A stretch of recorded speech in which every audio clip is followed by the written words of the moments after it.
I'm going to call to order the Twinsburg Board of Education for May 3rd, 2023. It is 7:01. Mrs. Rosnaya, will you call the roll, please? Mrs. Crawford? Here. Mr. Curtis? Here. Mrs. Davis? Here. Mrs. Travis? Here. Mr. Talbot? Here. For those that are able, please stand and join me. Are we some with the mic? It's not working. Check. Get on it. You want me to? Please stand and join me in the Pledge of Allegiance. I pledge allegiance to the flag of the United States of America and to the republic for which it stands, one nation, under God, indivisible, with liberty and justice for all. How's my mic now, Mark? Mark, good? Yeah, all right. You can take hers, I can.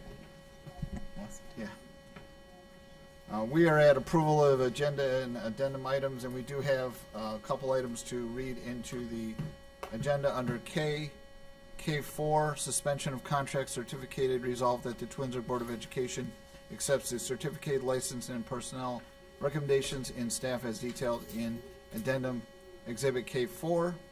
K5, resolved that the Twinsburg Board of Education accepts the certificated licensed personnel recall list as detailed in addendum K5. K6, resolved that the Twinsburg Board of Education accepts the classified personnel reductions in staff as detailed in addendum exhibit K6. 7, recall that the Twinsburg Board of Education accepts the classified personnel recall list as detailed in addendum item K7. And are you pointing something? No, go ahead. Oh. And resolve and K8 that the Twinsburg Board of Education accepts the Board of Education support staff personnel reductions in staff as detailed in addendum item K8. We did roll call. Okay. Do I have a motion for those items to be changed in the agenda? So moved. Moved by Mr. Curtis. Is there a second? Second. Second by Mrs. Davis. Any discussion? Travis. Travis. What did I say? Davis? It's Travis. I put the number down by you. Roll call, please. Mr. Curtis? Yes. Mrs. Travis? Yes. Mrs. Crawford? Yes. Mrs. Davis? Yes. Mr. Talbot? Yes. Do we have any other changes to the agenda?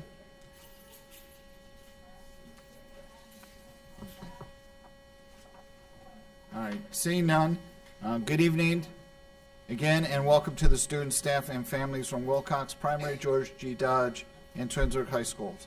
This is the meeting of the Board of Education for Wednesday, May 3rd, 2023. I am Rob Felber. I'm honored to serve as the president of the Board of Education.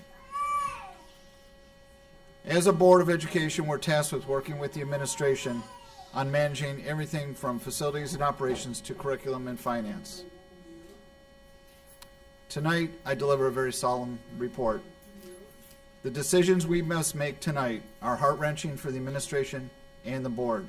Nearly a decade of state cuts, a staggering over $20 million, and all too familiar economic and pandemic conditions have brought the state-mandated situation before us. As for me, I've been discussing and railing against the loss of tangible personal property funds for nearly 10 years, having picked up the baton from previous board members. We joined hundreds of districts in the fight to no avail with our state legislators. And the cuts from the state keep coming, placing an additional burden on our community. Since the last operational change plan in 2013, we have been able to push the deadline out and maintain quality education and student wellness. During the unprecedented COVID pandemic, we not only maintained quality education virtually and in person, but we did not lose a single student or staff member. Not every district can say that. The financial flowchart, since its inception over 5 years ago, always pointed to a time when we would need new revenue. Our fund balance continues to erode, accelerated both by the pandemic and the economic challenges we all face. The decision to implement cost reductions now secures the district's future beyond 2026. We cannot wait to make these changes. Over $2.4 million in cuts were required.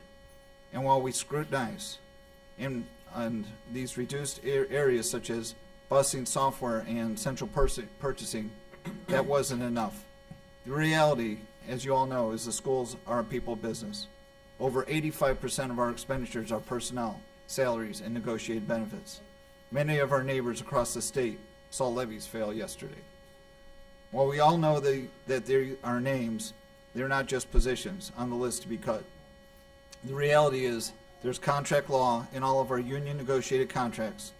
Both our unions, certificated and classified, have had their leaders and legal counsel review these cuts and confirm the rules laid out in the contracts are being followed. This is the reality, and unfortunately the fiduciary responsibility that falls to this board. And I know our superintendent has more details forthcoming to share later tonight, and I will now turn the meeting over to Superintendent Powers for the superintendent's report. Thank you, Mr. Felber. Indeed, we have a lot to talk about later in the agenda, and thank you for setting the table for that conversation. Good evening, parents and family members, students and staff members. It is a standing room only tonight, and we so welcome you to our Board of Education meeting. We have a lot of wonderful students to celebrate tonight, and this is the last celebration of the school year. Can you believe it? It is the last time that the board will recognize students until next August. So this is a special night, and I'm very glad to see everybody here to celebrate this evening. I am super excited to show everyone something that we have been working on for probably 4 years. We finally got approved by the Ohio legislators and the Ohio Department of Motor Vehicles for our very own Tiger license plate. So isn't that cool? So we are super excited about that. I'll tell you a story about this guy, our Twinnie, the Tiger. It was painted by a student back probably in the early 2000s. If you go into Twinsburg High School in the Commons, there's a large painting, and that was the first Twinnie that was at our school district, and it's been replicated over time. The district purchased the rights to the Tiger from the student who painted it, and we actually then sent a request to the copyright patent office I think it's in DC, so that we would own the rights to Twinnie. And it was happening at the same time that we were replacing the turf over in Tiger Stadium. So it's been a while, right? So what happened, here's the interesting part of the story. When we went to file for the copyright of Twinnie, the Detroit Tigers, believe it or not, said they had a problem with Twinnie. And they said that the stripes on our Twinnie were so familiar and like to the stripes on the Detroit Tigers mascot that they kind of held us hostage for several years as this worked its way through a settlement agreement with the Detroit Tigers, which kind of makes me laugh because really, I don't think that looks like the Detroit Tigers symbol at all. So long story short, we were able to come to an agreement with the Detroit Tigers. They're going to leave our Twinnie alone. And now that we own the copyright, or we have the copyright to Twinnie the Tiger, now we can finally get our license plate. So we received the prototype this week. I'm so excited to show it to you. And once we authorize it, it'll go back to the Motor Vehicles Bureau. And I hope pretty soon we'll be seeing these on cars around our community. So we're pretty excited that Twinnie will be now hopefully on your car. So we'll send out information shortly about that.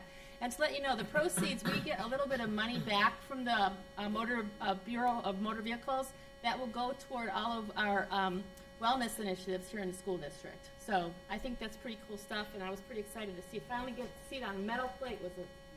It was the best day ever, I said. So there you go. Board of Education, every time we come to this meeting, we talk about kindergarten registration. It's really important, moms and dads and families, if you have a little one who is going to be ready for kindergarten next year, please go onto our district website and register your child for kindergarten screening. And that's going to be held on June 1st and 2nd over at Wilcox Primary School. And we really encourage our families to get on top of the registration process, because in doing that, you can pick your appointment for screening, and you can know when you'll be invited to have your little one come to Wilcox Primary School for screening, and for you to finalize your registration for him or her for next school year. More information is on our website, and I say this every meeting, our class of 2023 with Mr. Lynn is ready to leave Twinsburg High School. On the other side of it, the class of 2036 our kindergarten class is ready to come in the doors. So it's an exciting time in our community. So if you happen to have a neighbor who's not connected with our school district, please remind them it's time to start registering for kindergarten, because guess what? The first day of school will be here in a minute. I just know it. Board of Education, this is a really exciting time for our class of 2023. Prom is Friday, this coming Friday. I can hardly wait. It's my favorite thing to watch the students come in with their dresses and their tuxes. Always look sharp.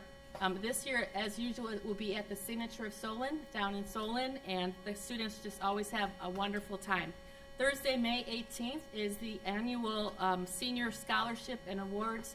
We want to thank so many organizations in our community who have donated scholarship dollars to support our students, hundreds and hundreds of thousands of dollars. So thank you so very much.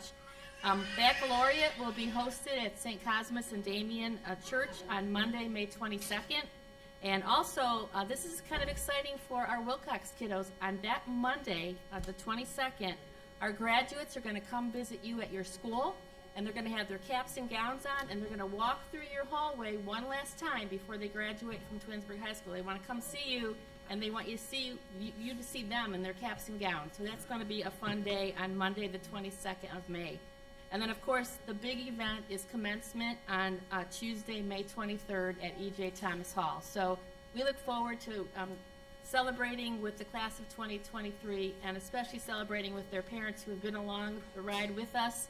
We appreciate the support that our parents have given us over time, and we look forward to celebrating with you as your son and daughter graduate from our high school.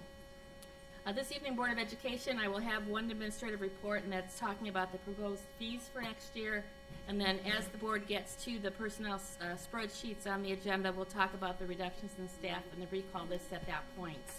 And so enough of me. Tonight, Mr. Asti is here to help us celebrate, so I don't see him in the room. Here he comes, and we're ready to celebrate some Wilcox Tigers. Welcome, Mr. Asti. Thank you, Superintendent Powers, School Board, families, welcome. It is definitely a packed house. I know there's a couple Wilcox Tigers coming in as we speak.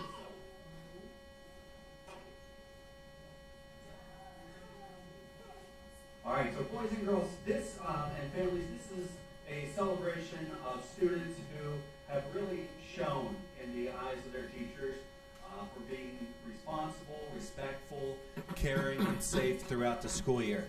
These students, each teacher gets to pick 2 students throughout the whole year. So this is a really big honor for those Wilcox Tigers that are here. I also see some Dodge students and Bissell students here who were up on the stage a few years back as well. So that's really cool. So when I call your name, boys or girls, come on up. You'll get a certificate from Mrs. Powers and a pin from Ms. Travis, and I'll tell why you rock. So first up, we have Manette Cower in Mrs. Z's class. Come on up.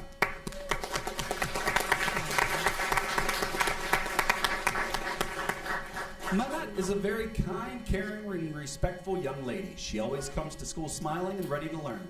She treats all her peers the way she would like for them to treat her.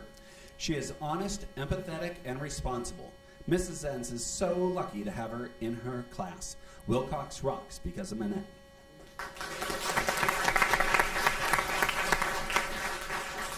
Next up is Lucas Kepler in Mrs. Furlow's class.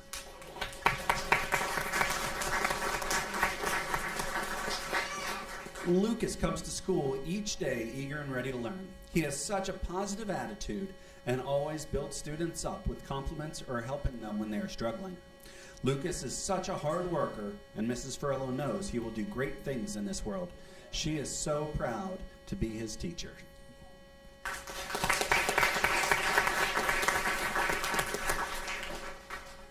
Our next student is unable to be here this evening, but I did want to give them a shout out. Berlin Loudon in Mr. Hill's class. Berlin is a kind and caring student. She is a kind and helpful friend to her classmates and always eager to learn new things. She puts forth 100% effort in all she does. Way to go, Berlin. Next up, we have Jayla Wright in Jessica Mendez's class. Come on up, Jayla.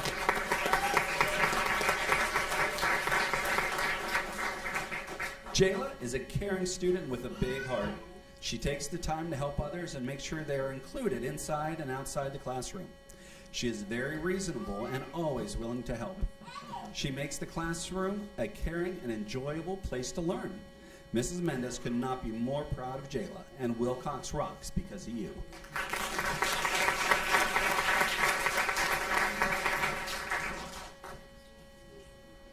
Next up, we have some kindergartners, Rowan Allen in Mrs. Petrush's class. Rowan rocks. He is a kind and caring classmate who always looks out for others and is willing to lend a helping hand. Roe also helps Mrs. Petrush every morning. He makes sure the room is set up and ready for the day by taking down all the chairs and helps charge the Chromebooks. He is an incredible student as well, working hard on math facts and reading. Mrs. Petrush is so happy to have him in her class this year.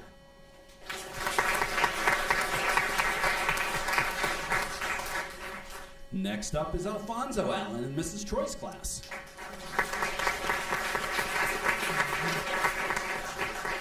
Alfie is always such a super helper in the classroom.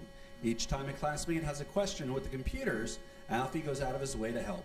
During reading groups, he is our go-to guy when other students are unsure about the directions or words for their papers.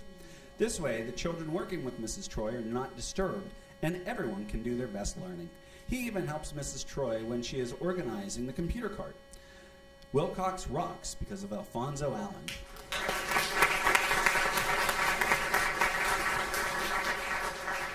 And some of you might be thinking, man, they kind of look alike, and they have the same last name, actually. And, well, this is Twinsburg, ladies and gentlemen, so let brotherly love. Next up is Carter Cash in Mrs. Hannah's class.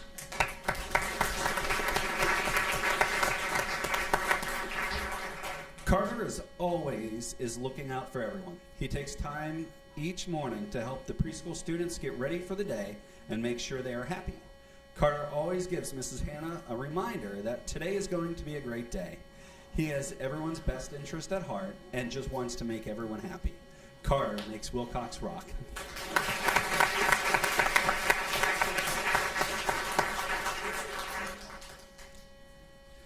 Now we dive into our tiniest tigers, our preschoolers. AJ Bolden is a preschooler in Mrs. Farrow's class with Mrs. Muster and Mrs. D. Come on up, AJ.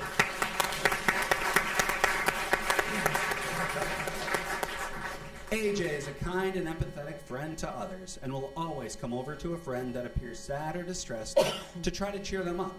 He will offer to help out without even being asked. He is always eager to do what he's asked to do. AJ is happy, friendly, energetic, and enthusiastic. He talks and plays with others and works on activities and assignments in class.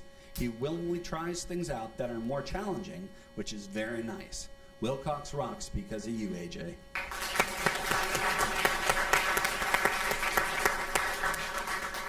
Next up, Della Chambers in Miss Turpak's class.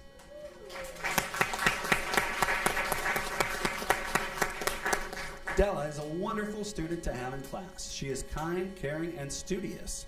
Most importantly, Della is respectful not only towards her teachers, but also with her peers. She can be counted on for always offering a helping hand or reaching out with a random acts of kindness. It is a privilege to have Della in class because she brings sunshine and laughter to everyone.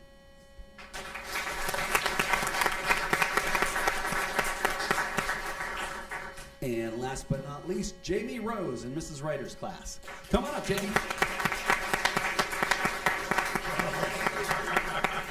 Excellent. Jamie is such a hard worker and a great friend to all. He is determined and is proud of his accomplishments. He has made great progress while in school. Jamie is funny and has a nice personality. He is empathetic to others. And Wilcox rocks because of Jamie.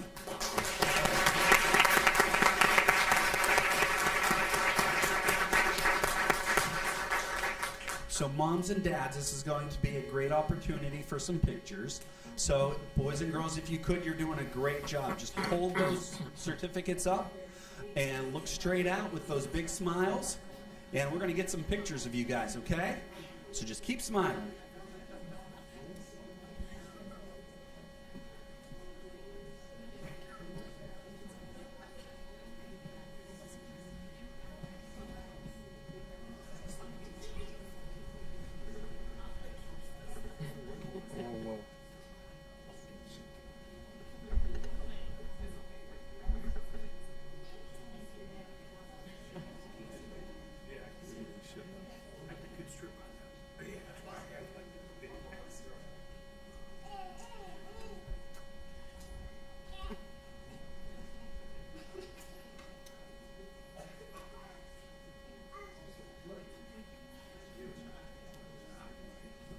One more round of applause for all our Wilcox Rock students at home.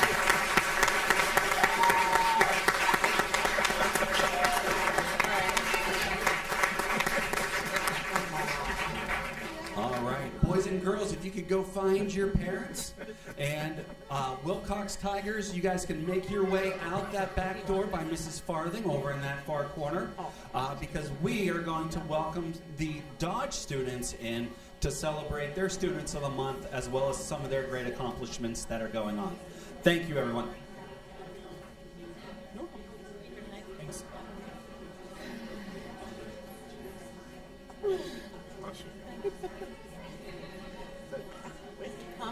Guess I heard that around the room.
So, good evening, everyone.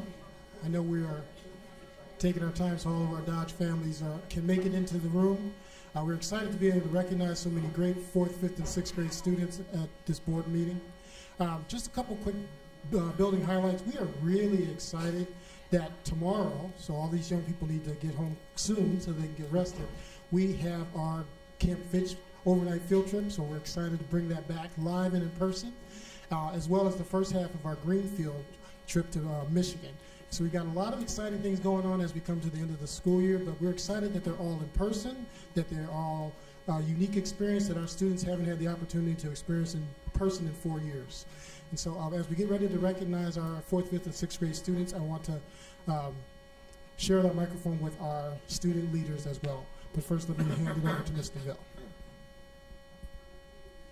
Good evening, everyone. My name is Sierra DeVille, and I'm one of the assistant principals at Dodge Intermediate School. I have had the pleasure of working with my 6th grade student council reps over the past 2 days in preparation for tonight's presentation.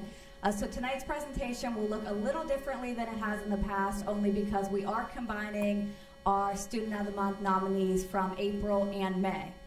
So without further ado, I'm going to hand it over to Nikki to get us started with our presentations. Good evening, Twinsburg families, Twinsburg staff, and Twinsburg Board of Education. My name is Nikki Giancola, and I am a 6th grade student council member. I am very excited to be here tonight with my peers to celebrate our Follow Dodge students. Hello, everyone.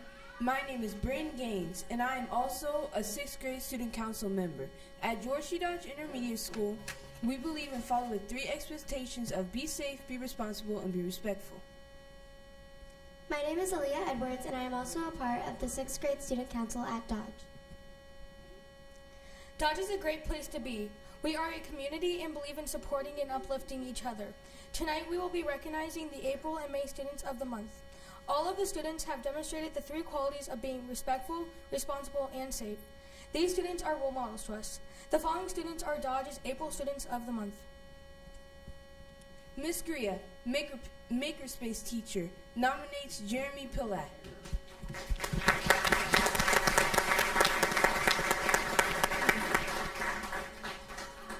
Jeremy goes out of his way to be respectful to his peers and teachers. He always makes a point to say good morning and have a good night. Every time you pass him in the hallways or outside. Inside the classroom, he is always willing to work with his peers as well as help in any way he can. Awesome job, Jeremy.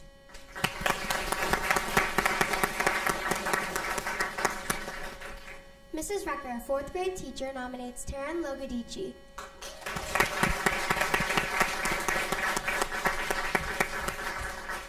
Taryn displays responsibility every single day. She truly sets a great example to her peers as she always has what she needs for class, stays very organized, completes all of her homework and classwork, and asks questions to further her understanding of instruction and content. Taryn shows us she is responsible by running the morning announcements slideshow each day and helping the teachers with various other tasks around the classroom. Terrace displays responsibility well beyond her years and excels academically as a result. I am so proud of Taryn and feel extremely lucky to call her one of my students.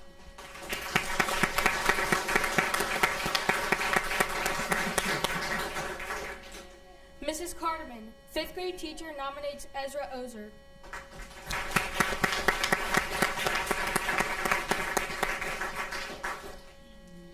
Ezra is an outstanding student leader in our classroom.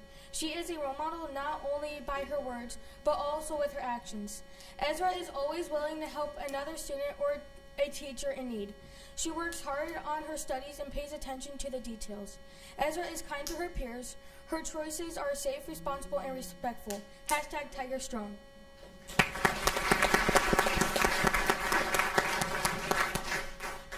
Mr. Willis, 6th grade teacher, nominates Caitlin Bach.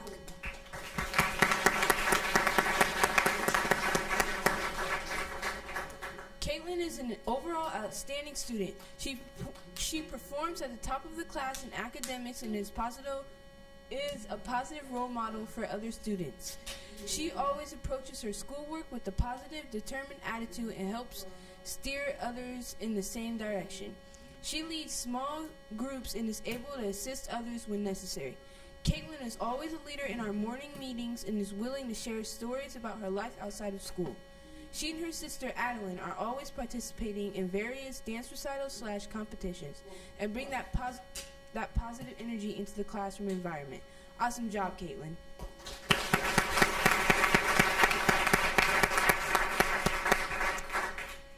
Mrs. Black, 6th grade teacher, nominates Adeline Bach.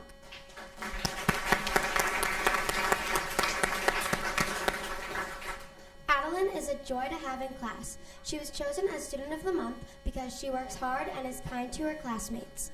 Adeline models our school-wide expectations by being responsible, completing quality assignments on time, and by being respectful to both teachers and classmates. Although Adeline can be quiet at times, she never misses an opportunity to volunteer in class sessions or help someone in need. Congratulations, Adeline.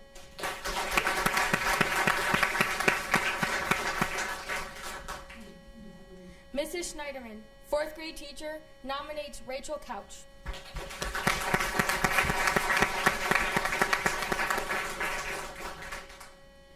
Rachel has done a fantastic job in 4th grade this year. She works hard, comes to school prepared each day, and gets all of her work completed on time. Rachel is kind, caring, and gets along well with all of her classmates. I can always count on her to participate in class discussions. She stays engaged during class, is curious, and strives to always do her best. We are so lucky to have her as a part of our class. I look forward to seeing her success next school year and beyond.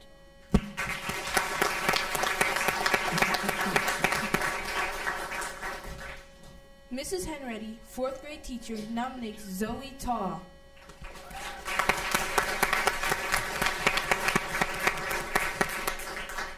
Zoe is a responsible student that comes to school prepared and consistently puts forth her best effort to succeed academically. I appreciate her positive attitude and willingness to help others. She's eager to learn and has excellent attitude about school. Zoe is a friend to all, treats others with respect and kindness, and cares about school. She's the kind of student that does the right thing even when no one is watching. She's extremely respectful to her peers and teachers, is kind and caring. Zoe is truly a pleasure to have in the classroom this year.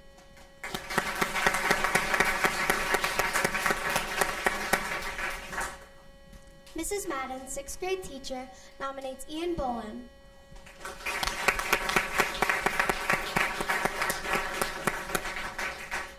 Ian puts forth 100% effort every single day. He comes to class prepared and takes pride in his work and his grades. Ian works well with all of his peers and gets along with everyone. If anyone needs help, he is quick to step in and help out. He is also very respectful to all adults that work with him on any given day. I am so impressed with Ian's work ethic and his willingness to be open and learn new things. Great job, Ian.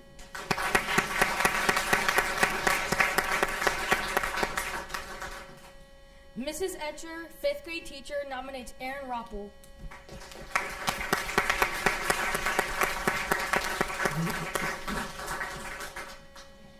Aaron is an overall model student. He is kind to everyone and is a reliable student in the classroom. In all academic content areas and specials, Aaron leads by example, displaying safe, respectful, and responsible characteristics. Keep up the great work, Aaron.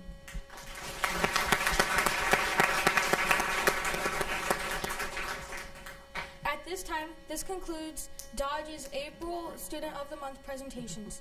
We will now move into our May Student of the Month presentations.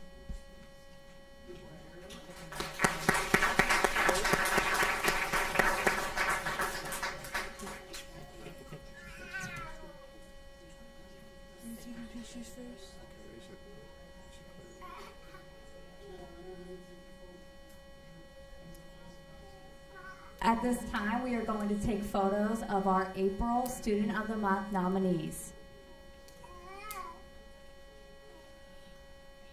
Smile.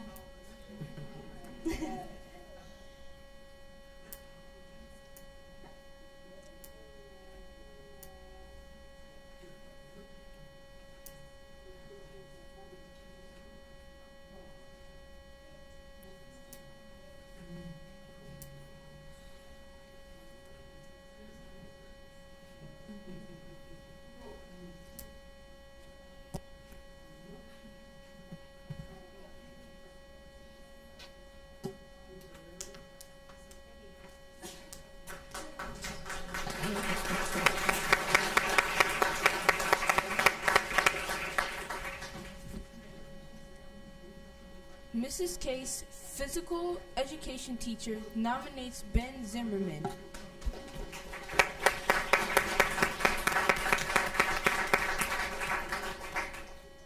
Ben is a very kind, responsible, and hardworking student. He always follows our school-wide expectations of being respectful, responsible, and safe in physical education class. Ben often volunteers to demonstrate skills, helps others, and is a positive influence on our classes. It has been such a pleasure to teach Ben at George T. Dodge Intermediate School.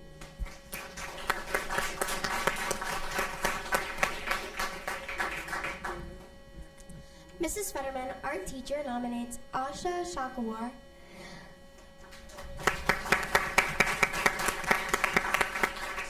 Asha goes above and beyond to help out in art class. Asha always has a can-do attitude and is always interested in learning beyond what she was taught in class. She is not afraid to ask questions or take initiative. Great job, Asha.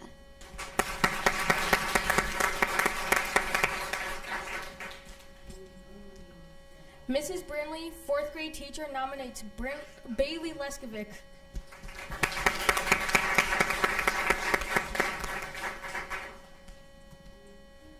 Bailey is a wonderful role model to her peers. She comes to school every morning with a smile and a ready-to-work attitude. Bailey works very hard and always puts forth her best effort. Bailey is respectful, responsible, and positive. She is always willing to help others and shows kindness to everyone. Bailey is on the student council and enjoys working with her classmates. We are so proud of Bailey this year, and she is a great example of what it means to be a Twinsburg Tiger. Congratulations, Bailey.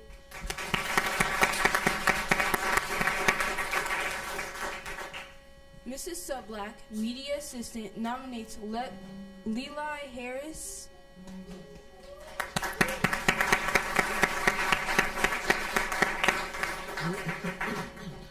Levi is a wonderful student in the library. Levi is respectful of myself and of other students. He is always willing to help. When he notices that something isn't cleaned up or needs fixing, he is always right there, ready to help. He is a leader in the library. He sets an example by being respectful and responsible. I've helped Levi get ready for his wax museum project, and he took that project very seriously and wanted to make sure he did his very best. Levi is always very engaged in whatever we are doing in the library, and he is a fun, engaged, and overall a great student to have in class.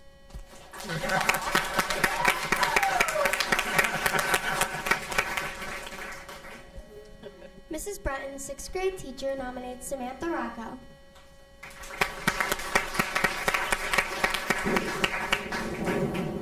Sammy Rocco is the perfect example of everything a Dodge Tiger should be.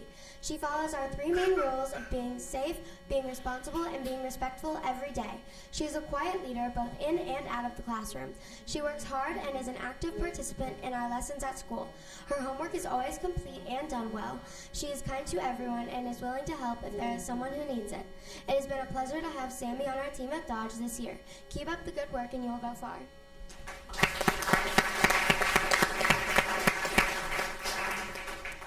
Mrs. Booker, 6th grade teacher, nominates Nalea Mills.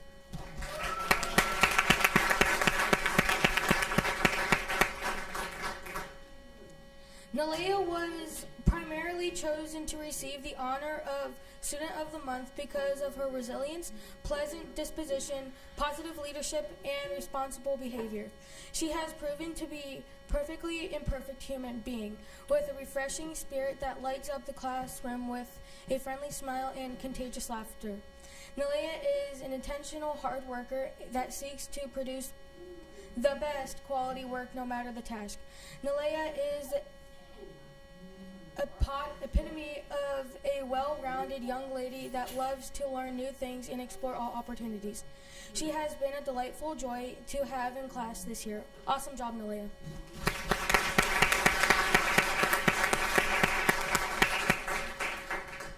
Mrs. Gossett, band teacher, nominates Nikki Giancola.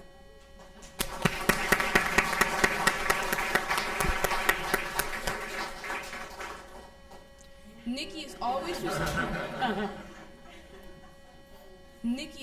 respectful and kind to others in class. He always remembers his instrument for band and is always excited and ready to learn. Nikki is a role model for his peers. He is polite and respectful to everyone around him. Nikki has a very positive energy and always lights up the room. Great job, Nikki.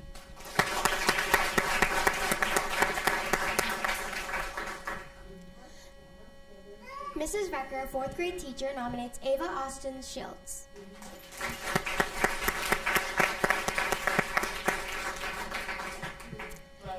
Ava is the perfect example of a student who is always responsible. Academically, Ava excels because she is attentive, follows directions, completes all of her homework, and puts forth her best effort on all assignments. Ava is always prepared for class and participates well. Ava sets goals for herself and manages her time well. I can always count on Ava to help other students understand tasks or assignments, and I rely on her to be a helper in class. Dodge is lucky to have a student like Ava, who is a tremendous role model to her peers. Congratulations, Ava. I am so proud of you.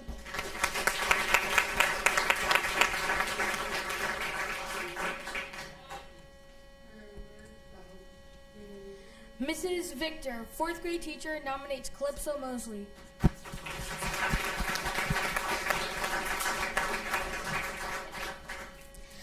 so proud of you, Calypso. She is a kind-hearted and sweet individual who is the first one to help another student. She is respectful and a hard worker.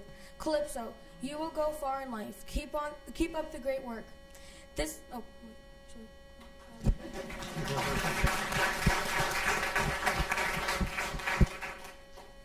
concludes Dodge's Students of the Month presentations for April and May. Thank you for coming and have a great summer.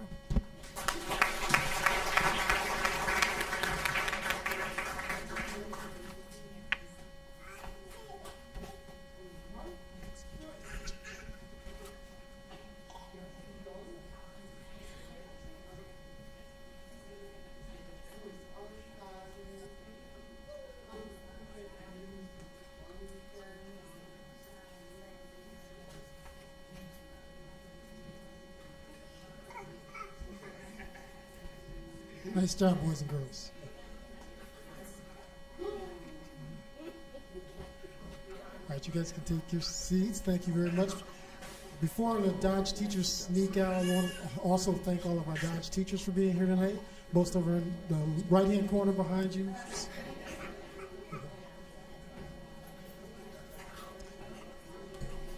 All right, thank you, boys and girls. Nice job.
I didn't see what happened. Where was it at?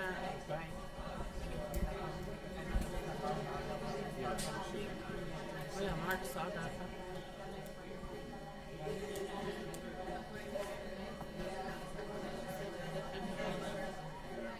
Okay, Mr. Lynn, come on down.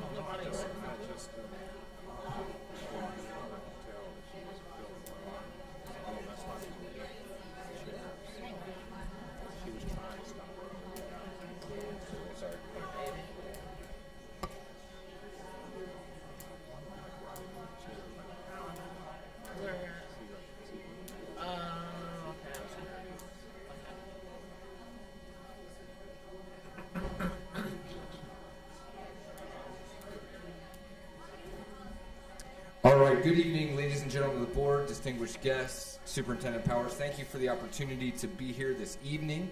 I know there's been a lot of honorees this evening, so I'll move quickly. Excited to see my high schoolers out there in the crowd that lasted this long. Board of Education, as you know, we are furiously moving towards graduation, as Superintendent Powers said. Graduation will be on May 23rd at E.J. Thomas Hall. We're extremely excited. Senior prom will be this Friday. Extremely excited about that. I want to give a big shout out to our senior class advisor, Ms. Gorman, our graduation advisor, Mrs. Houston, and our senior counselor, Mrs. Lewis, and our senior assistant principal, Mr. Lumen, who have worked tirelessly to help get our kids across the finish line. That is not why we're here tonight, though. We are here to honor our Tiger Strong Students of the Month.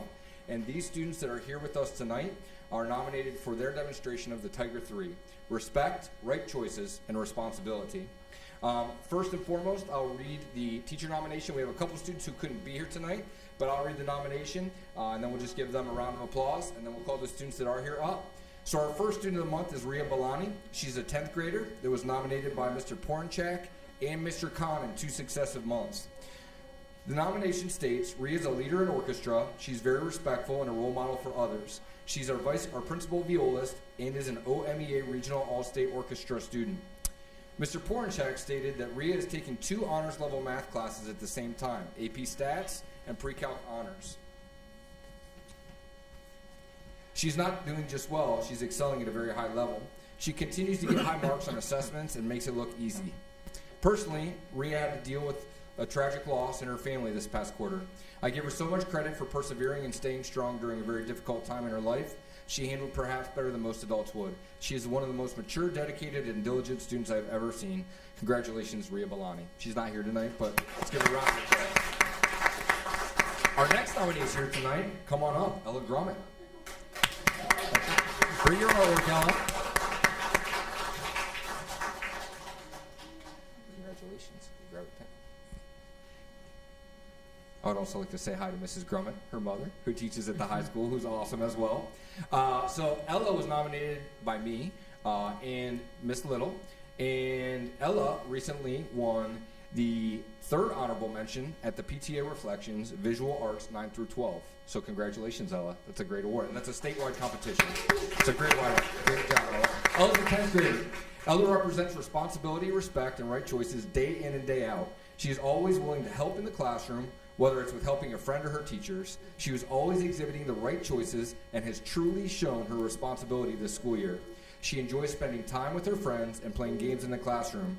Ella always treats people with the utmost respect and treats her friends how she wants to be treated. She has truly flourished this school year, and she is an absolute pleasure to have in class. Congratulations, Ella.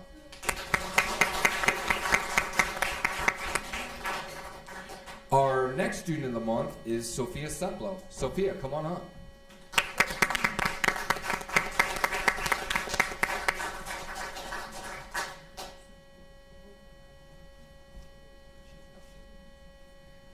Congratulations, Sophia. Sophia is a 10th grade student. She was nominated by her AP US History teacher, John Garber. The nomination states Sophia is a 10th grade student in my AP United States History course. Throughout the past month, Sophia has demonstrated outstanding scholarship and academic work. Sophia's efforts in a college level course have been exemplary.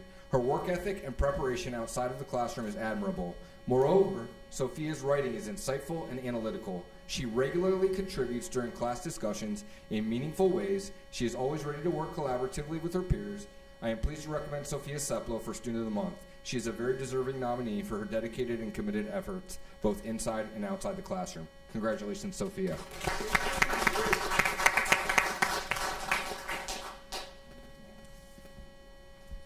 And our next Student of the Month is Colin Bryant. Colin, come on up, my friend.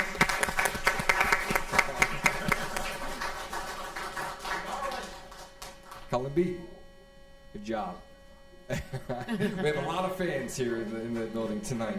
Colin is a great young man. So excited to see his family here in support of him this evening.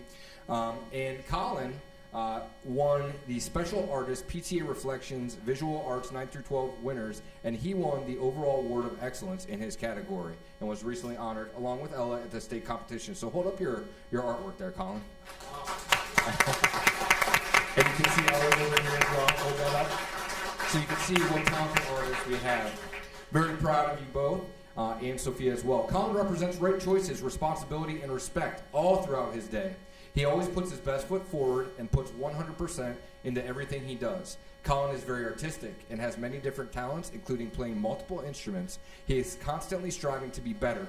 He never gives up and has truly grown in the past year, making right choices every day and taking responsibilities to always strive to the best of his abilities. It has been amazing getting the opportunity to teach and watch Colin grow. And again, as it was referenced, Colin would like to thank his mom and dad and his sisters, and he does play the guitar, saxophone, drums, and piano. So, congratulations, Colin. We have another student that was unable to be here tonight. It's Arshdeep Bowler. He's an 11th grade student nominated by Mr. Goff. And Mr. Goff states that my recommendation is Arshdeep Bowler. He is a current junior. Arshdeep's commitment to academic success in my classroom is second to none. He has not missed a single assignment all year and is always going above and beyond to ensure that his work is top tier. His ability to read, write, and discuss have impressed me all year long. Perhaps even more impressively, Arshdeep has become much more confident in his abilities in my classroom. He is a much more confident writer and speaker than he was at the start of the year. Seeing the progress that Arshdeep has made warms my heart and makes me proud of how hard he works. And lastly, Mr. Goff states, I would nominate Arshdeep for Student of the Month every single month because of his ability to be responsible, respectful, and make the right choices during his time at THS. Congratulations, Arshdeep. And our next student is Craig Thompson. Craig, come on up.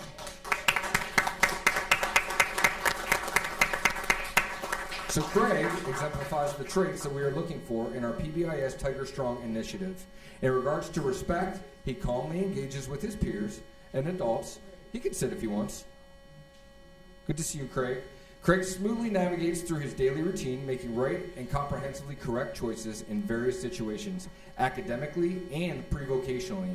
With respect to responsibility, Craig manages his belongings and materials throughout the day with increased independence of demonstrating adequate progress towards his acquisition of life skills. Every day, Craig displays his eagerness and competency in being a lifelong learner in this ever-changing world. And this really touched my heart. Mr. Socrates stated, Mr. Lynn, please let me know if you need more. To us, Craig Thompson is the Student of the Month every month. Congratulations, Craig. And I don't know if you can see it, but Craig also took second honorable mention at the PTA Visual Arts Awards 9 through 12. So thank you so much, Craig, and congratulations.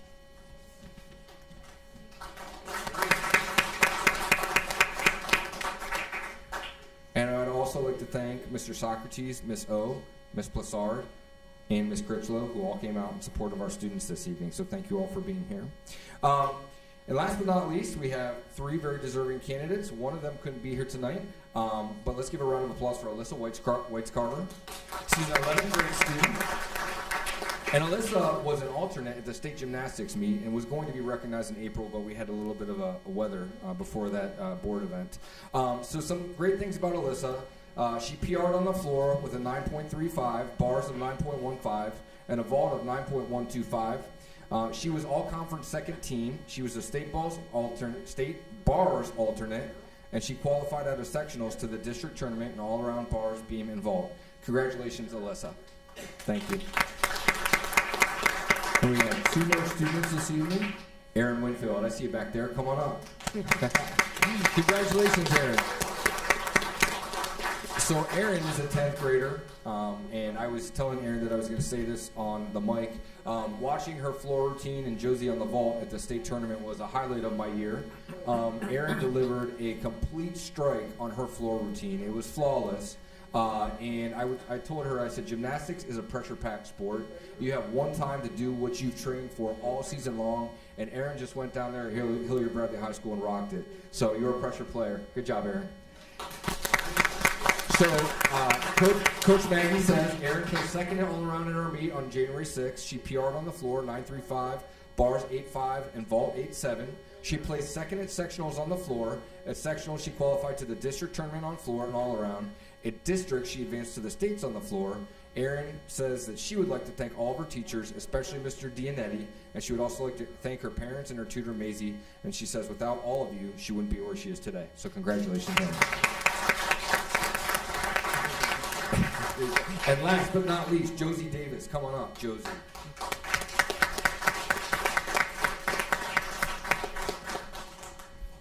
So just as I was saying with Erin, Josie competed at the state tournament at Hilliard-Bradley a month and a half ago, and again, a pressure player.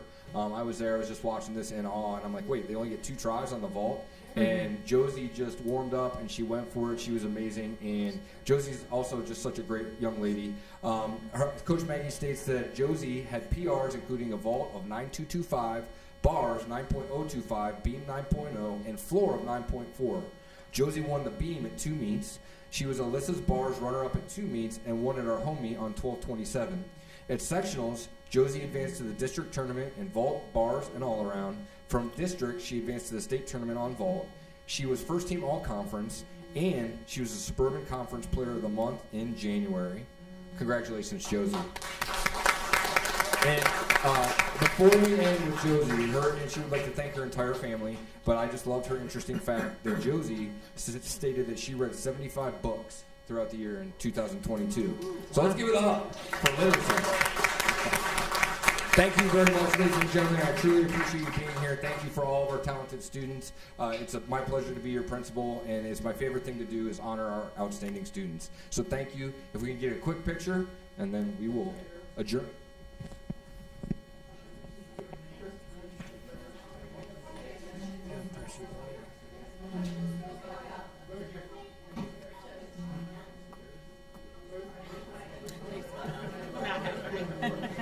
That'll work.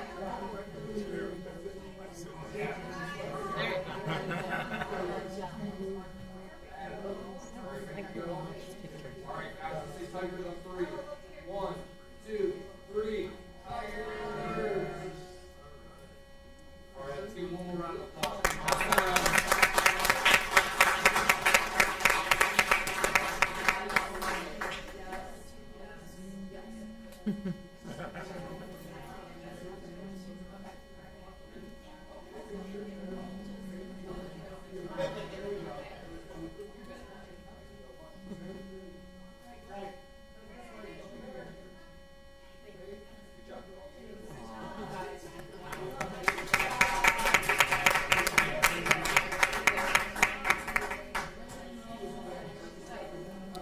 Mr. Socrates. Mr. Socrates, can we see his art?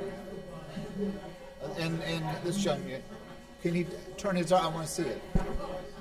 And the other gentleman too. Both of them. There it is. Nice. I just wanted to see it. Awesome work. Awesome work. Good job. Very nice. That's amazing. Good job. Nice. That's very nice. Nice job. Is that Mustafa? What was the lion? That's very nice. Mustafa, right? Awesome.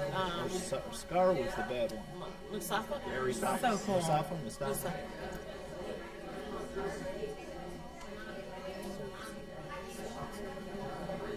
Simba, Mustafa. Oh, okay. Exercise for the night.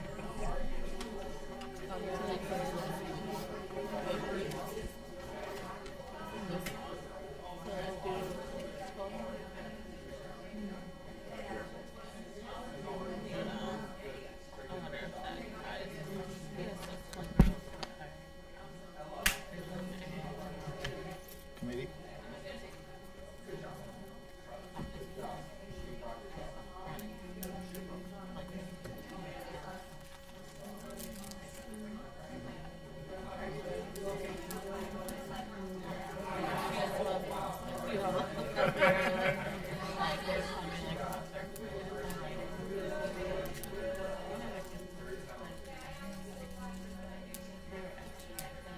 Okay. We're going to move on and go into committee reports. Do we have any committees to report? Yes, the Equity Committee met on Monday, and it was a very small group, but we had a great discussion on the book that we're reading and a good discussion about belonging.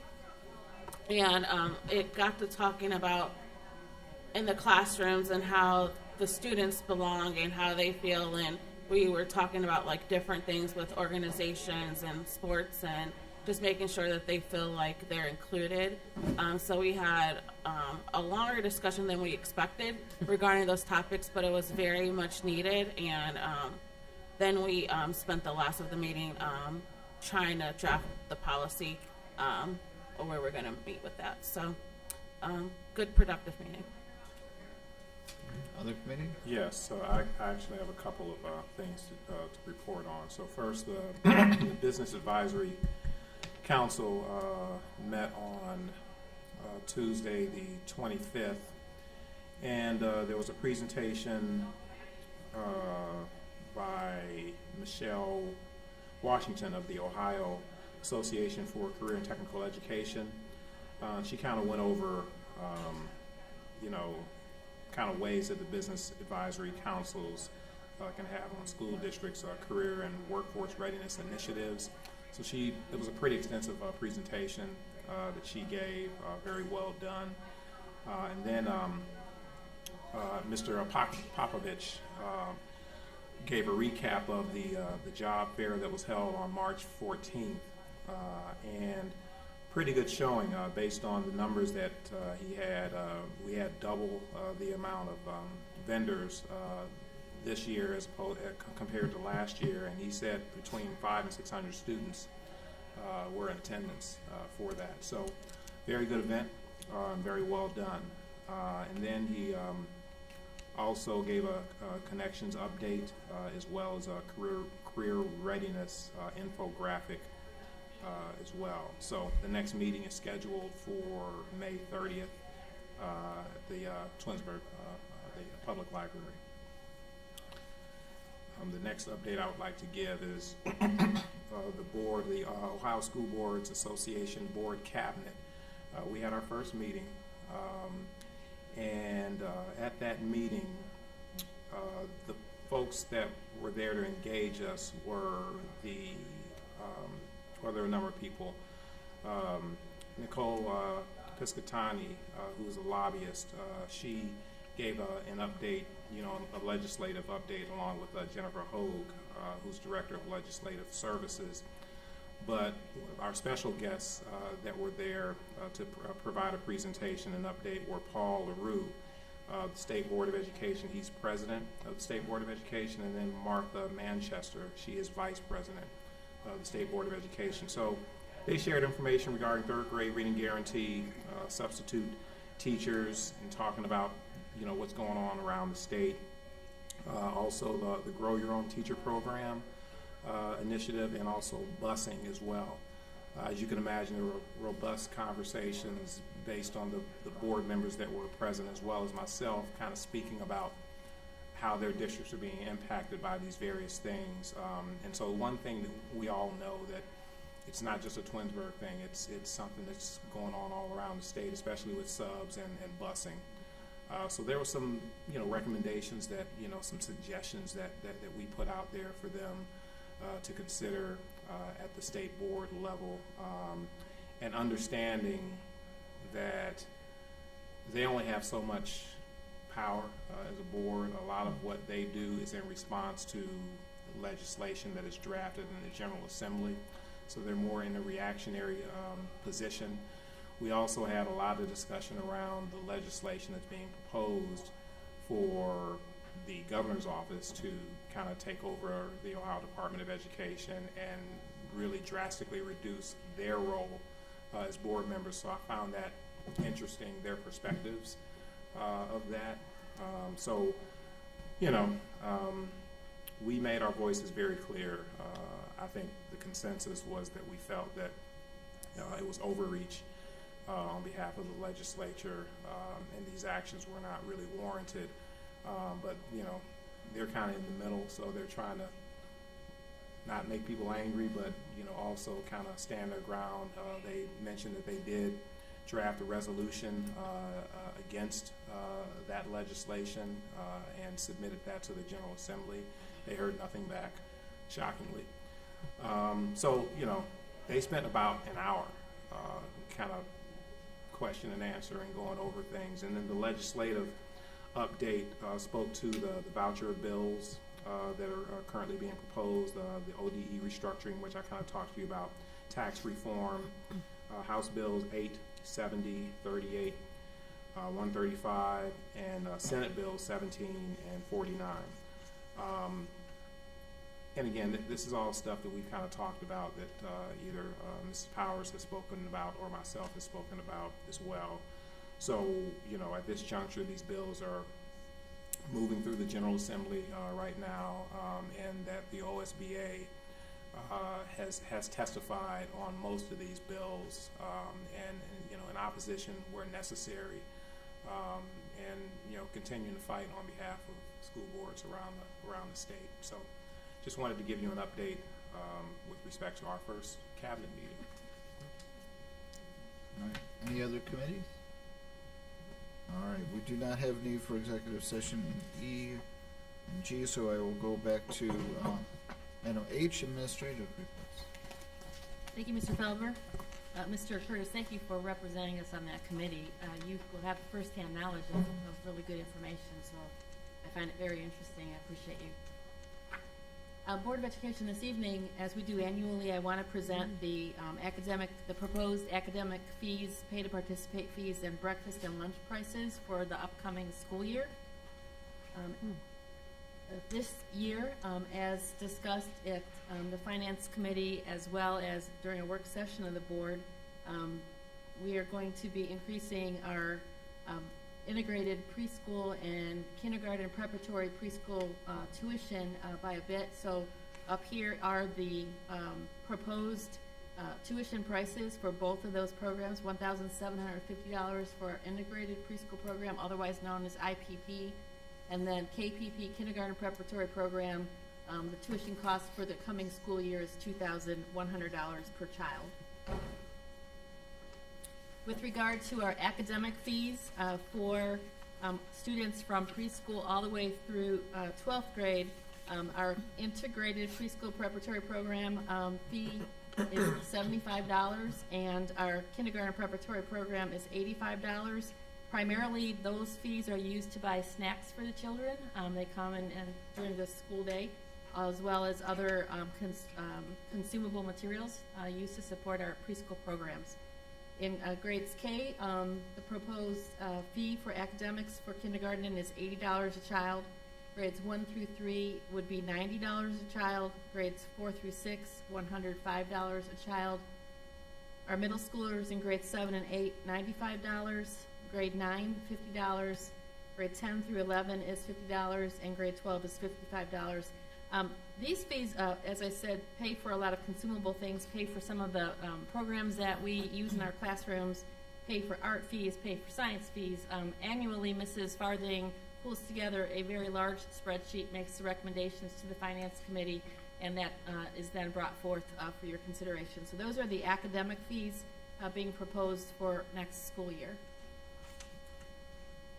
Board of Education, as in the past, we're proposing that the fee would be waived for a child who would be eligible for free meals as part of the federal lunch program, and then the academic fee is reduced by 1/2 for a child who would be eligible for the reduced price meals as part of the federal lunch program. It's really important for our parents to complete and submit their federal meal program application as well as a waiver to qualify for waived or reduced fees. Free and reduced lunch applications are extremely confidential, and so unless a parent signs a waiver, Mr. Bindis, who receives those applications, is not able to share that information with administrators who make the decision for the waiving of the fees. So it's very important for our parents to understand it's not just the application they have to complete, but they also have to allow us to share that information through the waiver form.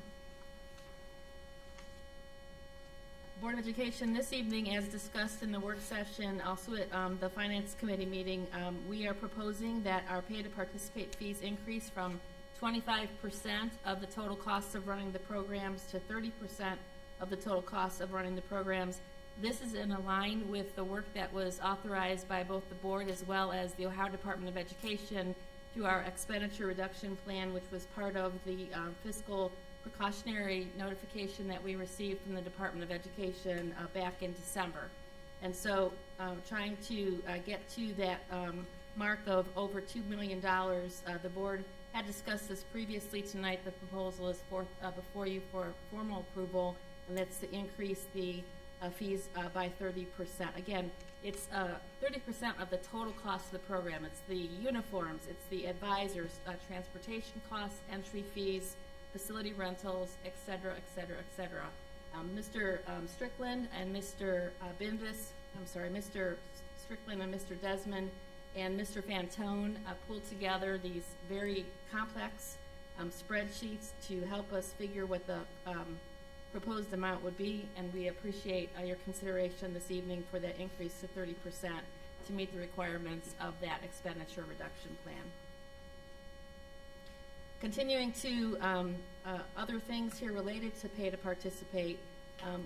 In the past, and again this evening, we're proposing that the board reduce by 1/2 for a child who would be eligible to receive free meals in their pay to participate fees, and that the board would also reduce by 1/4 for a child who would be eligible to receive a reduced priced meals as part of the federal meal program. And once again, parents need to not only apply but also sign the waiver so their child would be eligible for the discounted pay to participate fees. Here is an example here for the fees. So for example, if you have a child who is participating in the free lunch and breakfast program, and say they are a cross-country student at Twinsburg High School, the fee is being proposed for next year at $85, so that student would be charged instead the $42.50 because of their free lunch status. Likewise, for pay to participate for the reduced price student, say they were a member of our high school bowling team and the fee is proposed at $125, so 1/4 of that would be taken off, and so the fee would then be $93.75 for a student who qualifies for the reduced price breakfast and lunch program. Board of Education, on the agenda this evening is a resolution that you've discussed in your work session regarding a family cap. So this evening we're announcing the proposed resolution, and that would be that there would be a family cap to pay to participate fees set at $500 per year. And I didn't know if you want to have some conversation at this point regarding that and the reason why that is being proposed. Well, you know, I think one of the things that came out of the work session, because there were a few examples that were pointed out where, you know, families who have multiple kids who play in multiple sports, and perhaps maybe both in spring, you know, fall and spring, looking at, you know, and we did have some specific examples of families that were brought to our attention, that the costs, you know, seem to be, you know, astronomical, and so, you know, we wanted to be able to come up with a concept of where we could, you know, defray our costs so that we weren't discouraging participation, especially families who have 2, 3, maybe 4 kids, all in the district participating in extracurricular activities. So this is just one measure of which we're, you know, trying to make some adjustments, you know, so that, you know, we don't overburden our families. Yeah, I know it's one thing I asked the board to look at, just because, like Mark did say, there are families who have multiple kids in the district who are paying over $1,000 to play sports, and so that was one of the things that I think can help relieve some of the burden on families. It's not going to relieve everything, but we thought that it's a start to get on whatever I want to say. Can't find the words right now. You could start Now, persistent. question, because I think I was confused with this. That $500 does not include academic fees. It's just strictly clubs and sports, correct? Extracurriculars. You know, one of the things that whenever we interview our coaches for positions here, Mr. Van Tillen will always say, what's your position on multi-sport athletes? Because we want to make sure that students are able to participate in as many as they want, and it's actually good for a football player to do track, et cetera, et cetera. And so that's the philosophy that we have in our high school athletic department and middle school. And so this may encourage additional participation if the parents know that the cap would be just $500. Not just, that's still a lot of money, but for somebody with multiple children, like you said, or somebody who has an interest in many sports or activities, this will help out our families.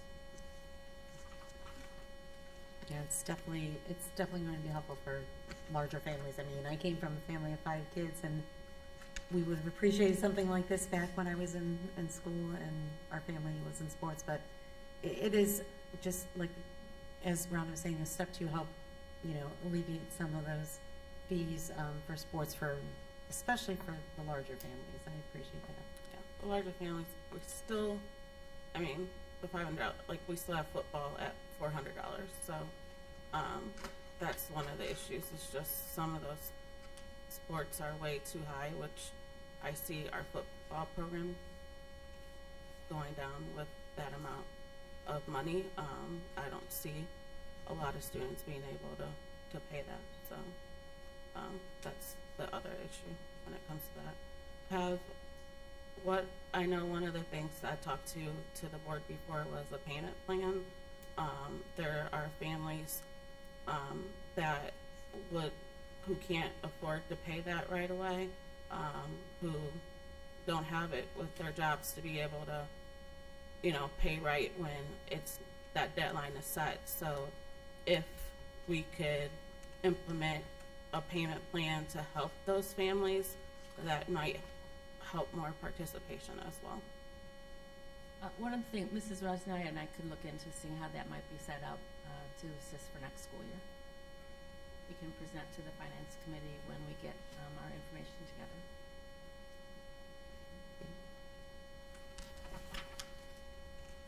So in regard to our fall sports students, students who are currently participating in the free federal meal program, we will be using the application and the eligibility criteria for the fall sports, because when we get underway in July, early August, lots of times the parents have not submitted for their applications for free and reduced. So just know, parents, if you are a parent of a student who is a fall sports or fall activity person, we'll be using this year's eligibility criteria for the free or reduced fees in regard to athletics and extracurriculars.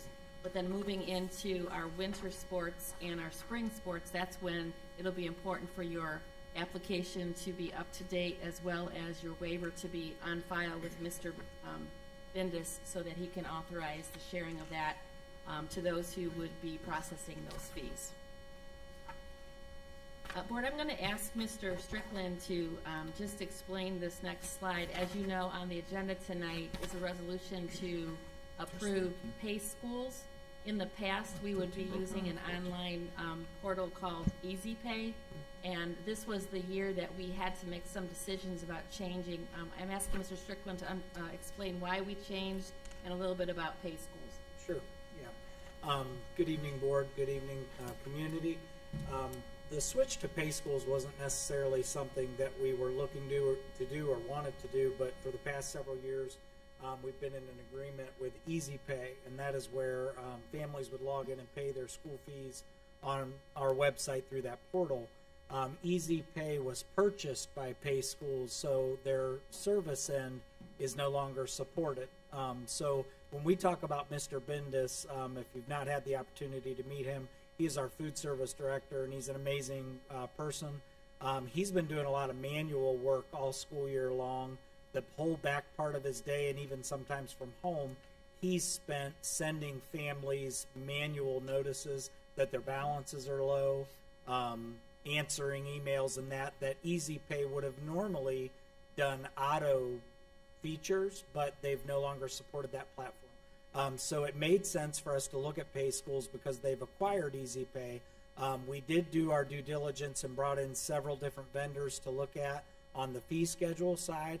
And Pay Schools really made the most sense for us because it automatically ties in to our student database. So when parents pay fees, it's automatically updated in a student file.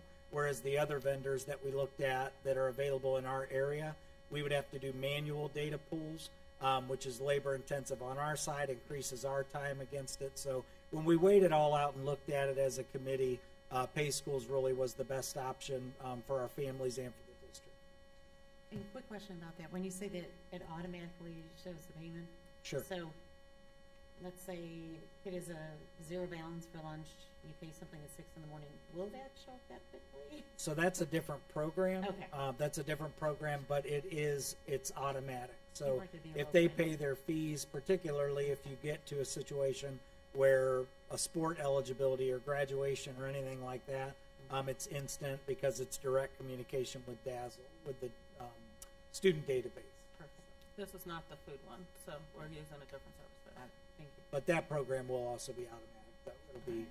It'll integrate with Dazzle as well. So. Any questions on these schools? Okay. Thank you. and so with your authorization of the Pay Schools contract tonight, hopeful authorization, we will take down at the end of the year the Easy Pay information that you find right on the homepage and replace it with that for Pay Schools. Between the business office and the student activities office run by Mr. Fantone and Mr. Bendis, there'll be 3 administrators working through transition this summer, so that when we begin school next year, this will be all set up and running and ready for our parents to use. Of course, parents can always pay by cash or check if that's what they would prefer, but this is a nice online option. And Mrs. Rosnaya and I spoke this Monday about having credit card readers at our schools, because some parents will come to the school and they don't carry cash. That's maybe not common anymore. And so that's something that we'll be exploring as an additional option to introduce in the fall when we get back underway.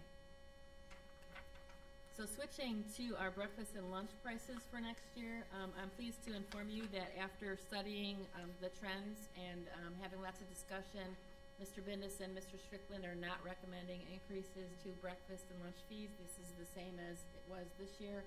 So for our kindergarten through 3rd grade kids, lunch would be $3.25. For grade 4 through 6 over at Dodge, lunch is $3.50. Grade 7 and 8 lunch is $3.50, and our high school lunch would be $3.50, and breakfast for all students remains at the cost of $2 per breakfast. So we're pleased. I have to tell you, between the business office and the food services office, a lot goes in with looking at contracts for food and the like, and always looking for the best price, and doing that allows these costs for our families to remain as they are this year. So I appreciate Matt and Mark and what they do behind the scenes to make that happen. So that's the proposals for this evening for our fees. Board, do you have any questions or further comments about this?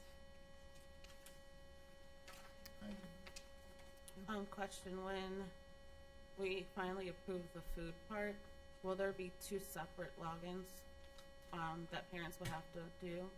There will be. It'll be 2 separate portals. Okay. Do you have any cards, Mrs. Snyder? Any blue cards? No. Okay. I'm going to move on to J 1 through 3 without... Hold on. Did I miss something? There's no card here to sign. Oh, are they out in the lobby? Would you like us, we can get one? But in the meantime, if you want to come up and state your name and address. Yes. Before you do that, I'm going to just read: the persons wishing to address the Board of Education should submit a blue card found in the lobby to the treasurer prior to the meeting, so they may be recognized by the board president and welcome to make comment. No formal action will be taken on the subjects that are not included on this agenda until the board has had the opportunity to study them.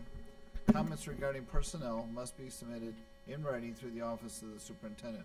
Although there is normally adequate time for citizens to express themselves at the board meeting, if several people wish to speak, each person will be allotted 5 minutes until the time of 30 minutes is used. And each person is asked to give their name and their address, and you can fill out the card afterwards. We'll save you some time there. Thank you very much. My name is Ray Dearcy, and I live at 3500 Cannon Road here in Twinsburg, and I would like to speak briefly about taxes, a favorite subject.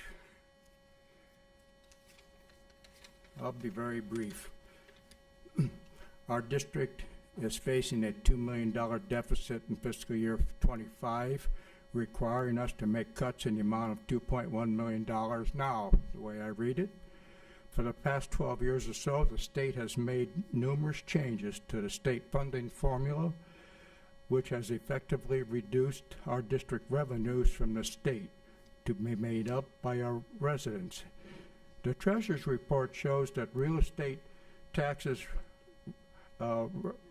represent 74.3% of our revenue. A state law that affects our revenues, one of them, are the CRA agreements that a city can make with a commercial or an industrial property owner if they make an addition to the building and add equipment, giving them a reduction in real estate taxes, taking much needed revenue from our district. Example, a 50 to 100% reduction for 10 years, and up to 15 years, depends on different criteria. My first question is, if ABC Company with a 5-year 50% tax abatement after a year or two sells to a new owner, does that CRA transfer to that new company? Question, how many CRA agreements do we have here for 2022 and 23 total? Question, what is the total tax dollars the district loses with these CRA agreements? Question, how many agreements does the township have, and how many dollars is our district losing? The state law that allows this does not give the school districts a say. The changes are being made recently, if I read it right, only if it's over 75%. And it's highly unfair with the state legislation playing toy the last 20 years, pulling back and reducing and forcing the residents to pay more taxes because they're playing a game, switching. So, in my estimation, it's totally unfair for another political entity to take our money to do. And I think it's time that the school boards take this message loud and clear to the state that we cannot afford to push these additional costs and funding onto the taxpayers. Pure and simple. The intentions obviously are good for what it's doing, but not at our expense.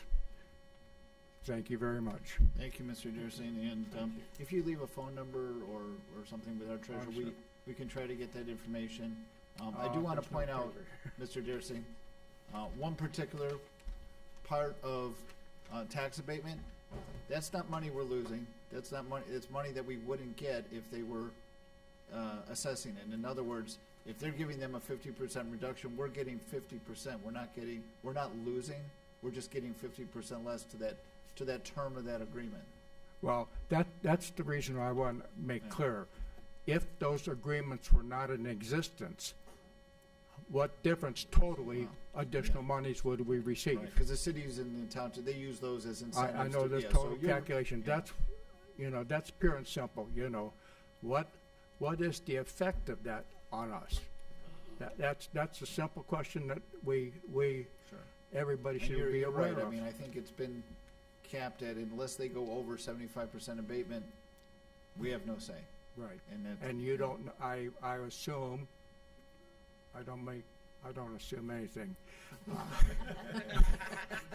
We get in trouble. You and me both.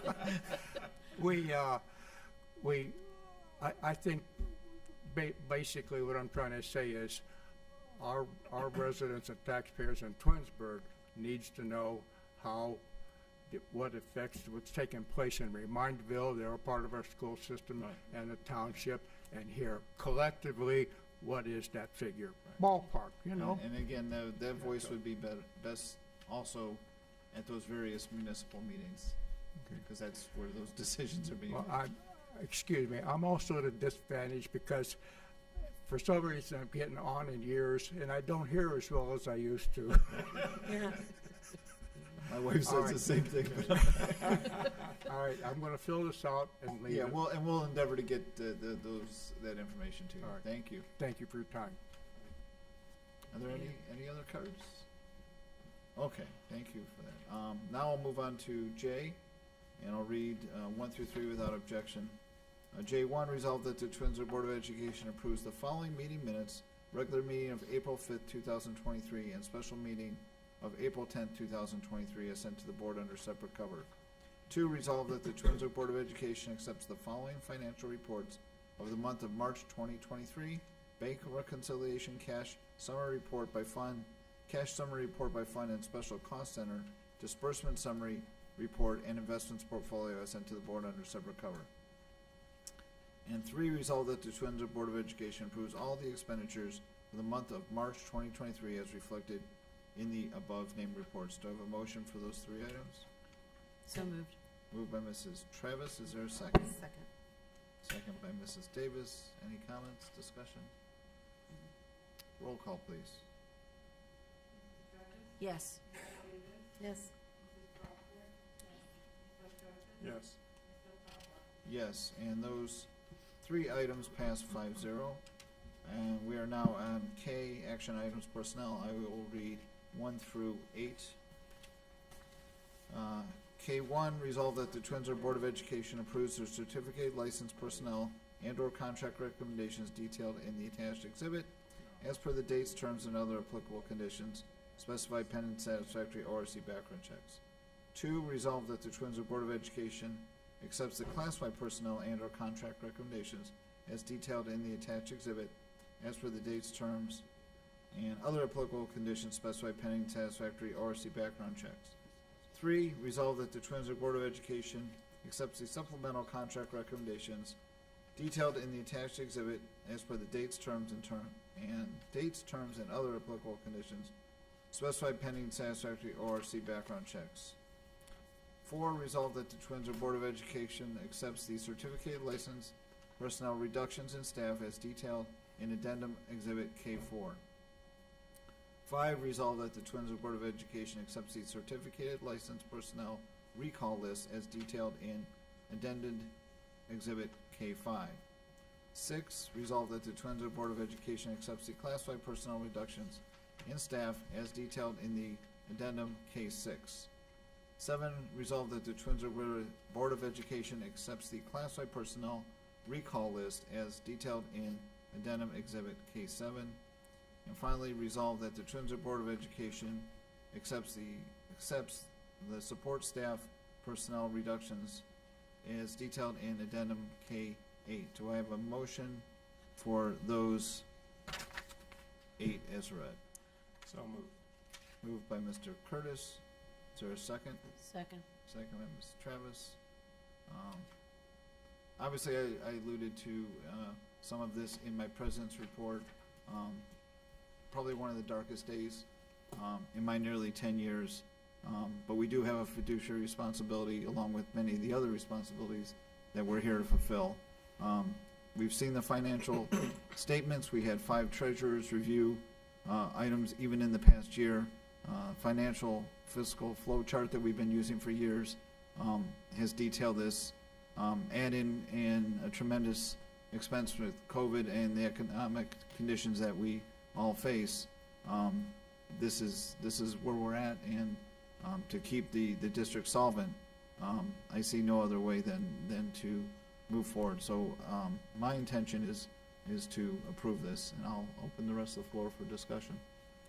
Yeah, I'll piggyback on that since I'm the other. Rob and I both serve on the finance committee. So we've actually been talking about this probably for the last 10 years.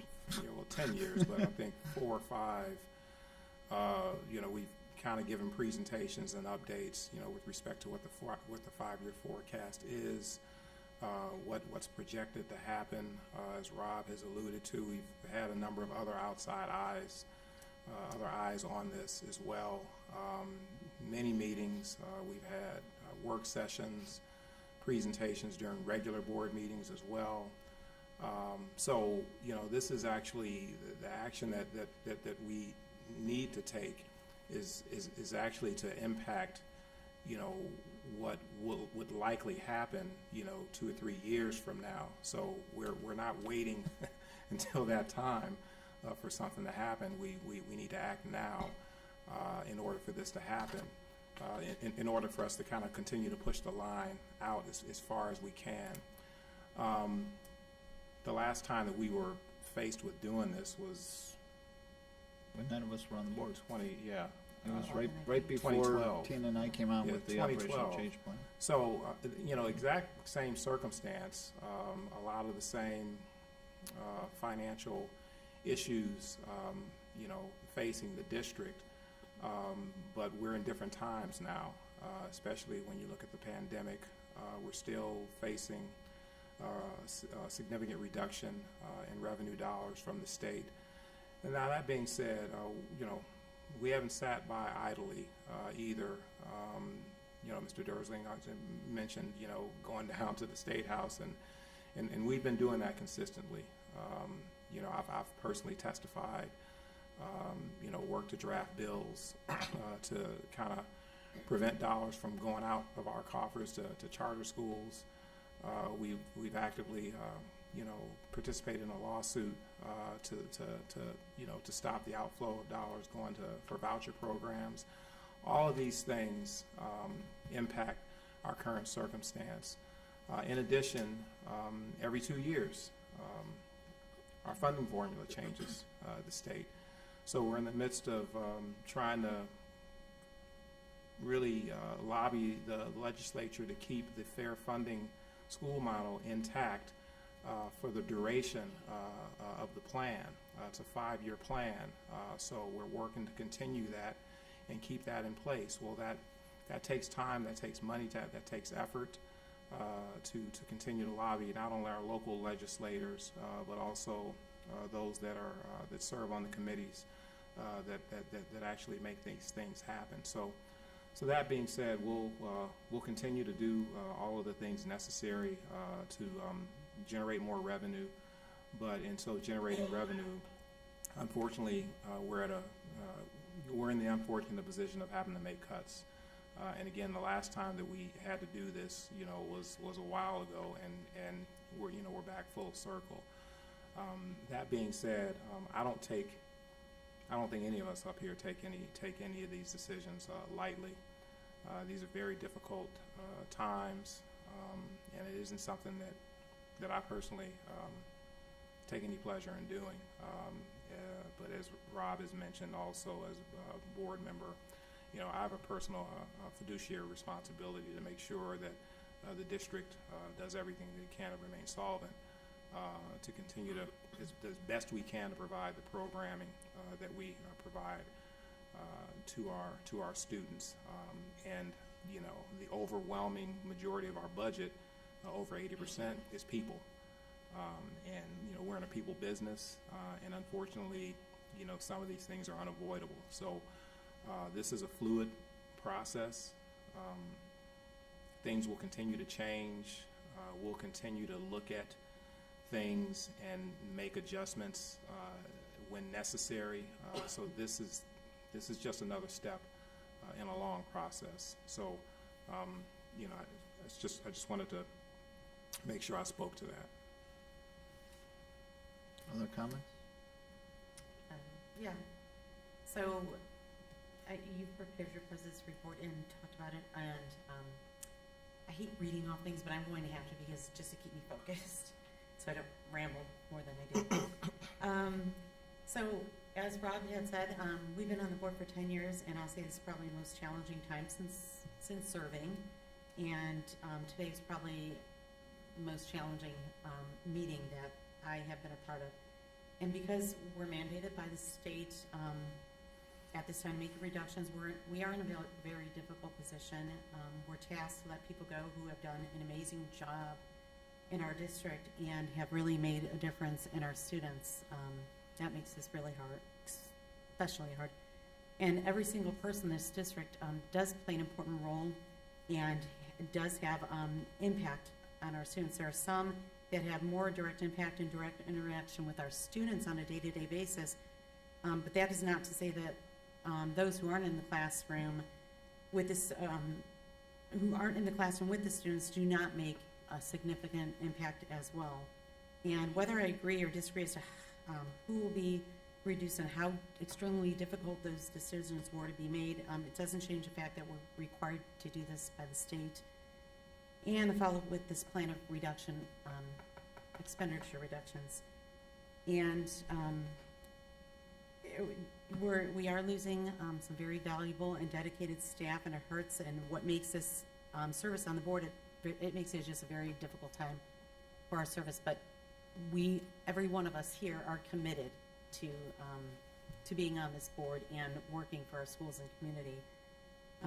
That being said, I really, truly do appreciate everything that our staff has done for our students, and lots of just we still do, I still do support our schools, our students, and hoping to always do what is best for our students. And these decisions don't come lightly. Lots of discussion, lots of prayer, and they just do not come lightly. Thank you. Thank you, Mrs. Davis. Any further comments? Yeah, I've had many sleepless nights, and this has been a very difficult time just for me. But as soon as we found out this information, I know me as a board member, I know I kept hearing the year 2025, and it came to a shock to me personally when it was announced in January, February that we would actually have to start reductions based on a warning we got from the state. So, in my opinion, as a board member, I felt like we should have been prepared to handle this warning and planned ahead of time and took more accountability of how we spent money to prevent where we are right now.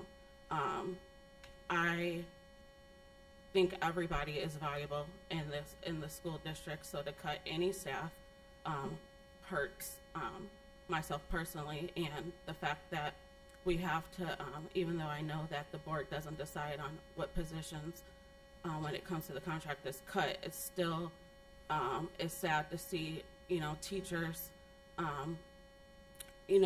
who are impact the classroom directly, being impacted, instructional assistants being reduced, as well as intervention specialists. We are still not where we need to be academically as a district, and so to see that stuff impacted will make a difference. And so that's why I think it's very important to have these people in the positions that they do have, and so that's why I'm not for the reductions.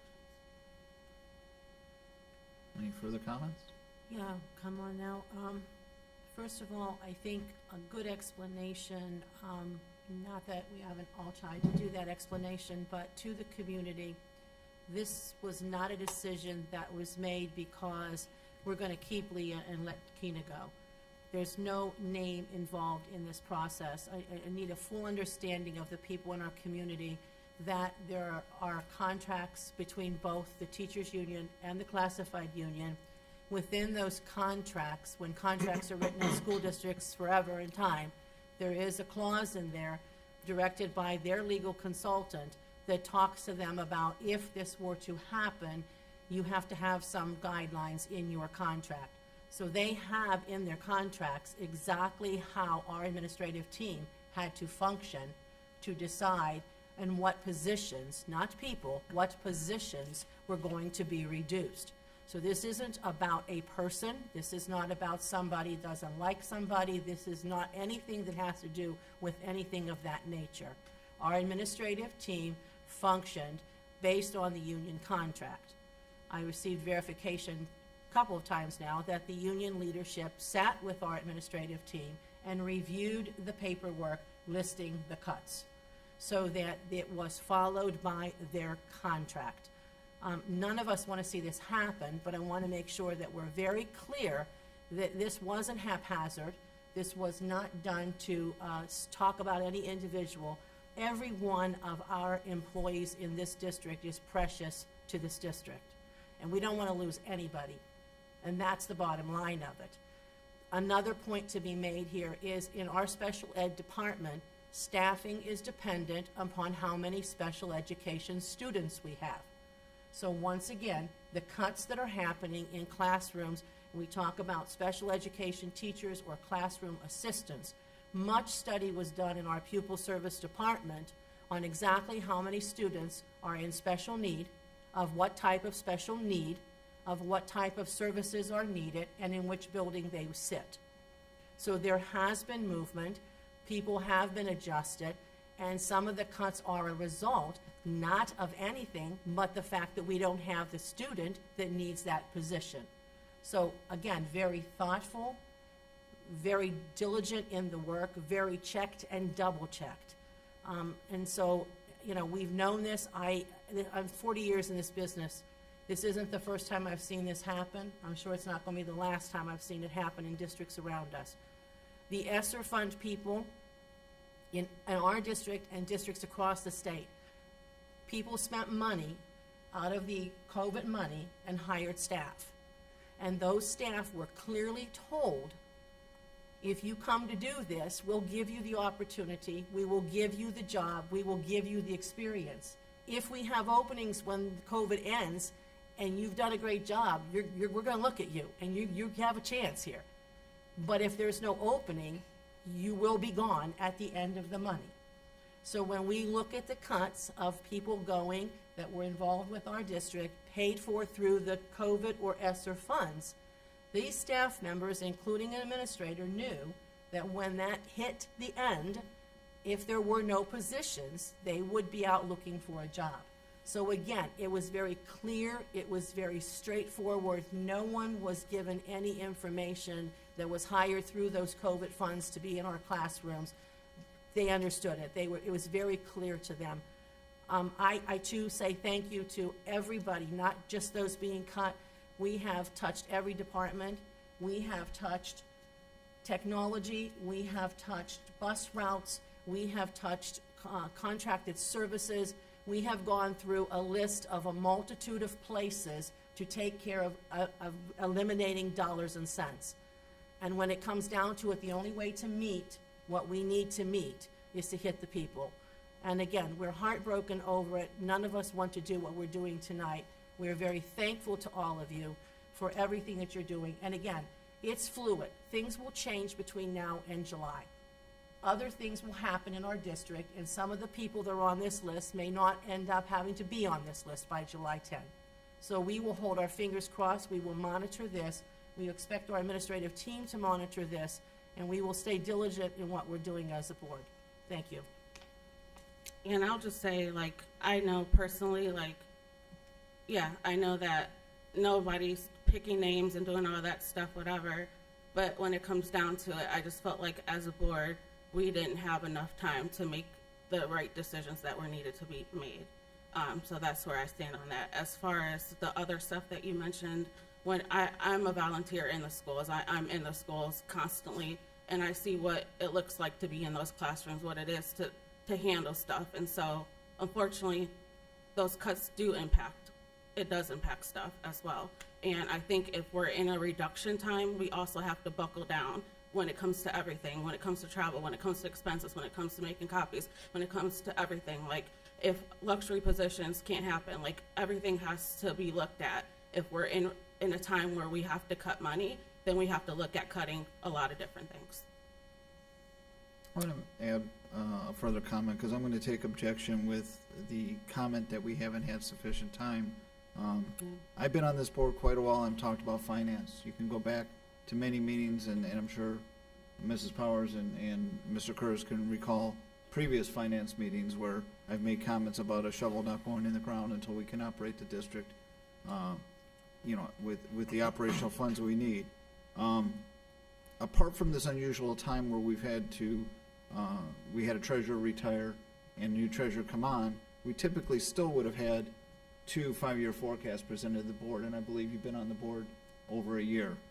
In this unusual time, because we did have a treasurer and we hired 2 different audit firms, we've had no less than 5 additional 5-year forecasts that have detailed this information.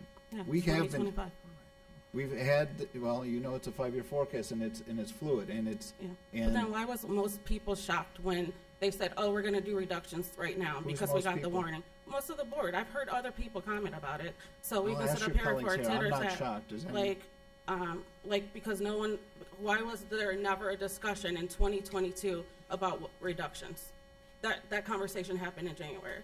Why didn't we plan back? If we knew this was going to happen and we were going to get the warning from the state, then we should have had this conversation in 2022 to plan better. We've been having this conversation No, we for haven't. Not about reductions. over 8 to 10 we years. have not about reductions. We've It had just it- happened in January, late I January, disagree. February. This did not just happen. We've had a Okay, financial I can flow go to chart board that has notes, and showed. there's nothing about reductions Well, look until at then. the financial flow chart and look at the 5-year forecast. This has been forecasted since the operational change plan of 2013, where they had to do cuts and they had to add new money, Then which there- let me it should have finish. been on the plan. Which new cuts, they had a new money levy, of which they promised they wouldn't come back for another 5 years, and that promise was kept on new money. But at the same time, the operational change plan brought pay to participate in academic fees. Those were the three legs of the stool that kept this district solvent for nearly 11 years. And we knew this was coming. We've done what we can, but this is the reality of the situation. They had to make the cuts back then. The cuts that we're making, and I don't know, Mrs. Powers, if you want to go into details, but we have tried in every possible way to stay out of the classroom. The percentage of certificated staff that's cut is half of what's being cut at the central office and the administrative level. And I don't know if you have numbers, if this was, before we vote on this, if you'd like to talk about this. Sure. Ms. Bergen, can you pull up that chart, please?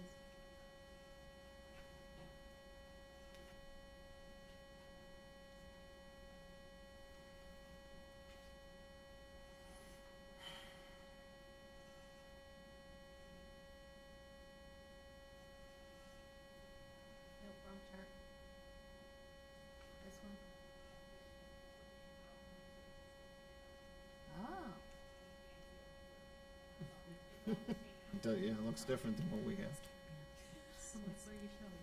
Okay, so, Board, I'm hoping that I can tell the tale here of how we landed on the numbers of staff members being reduced or recommended for reductions this evening.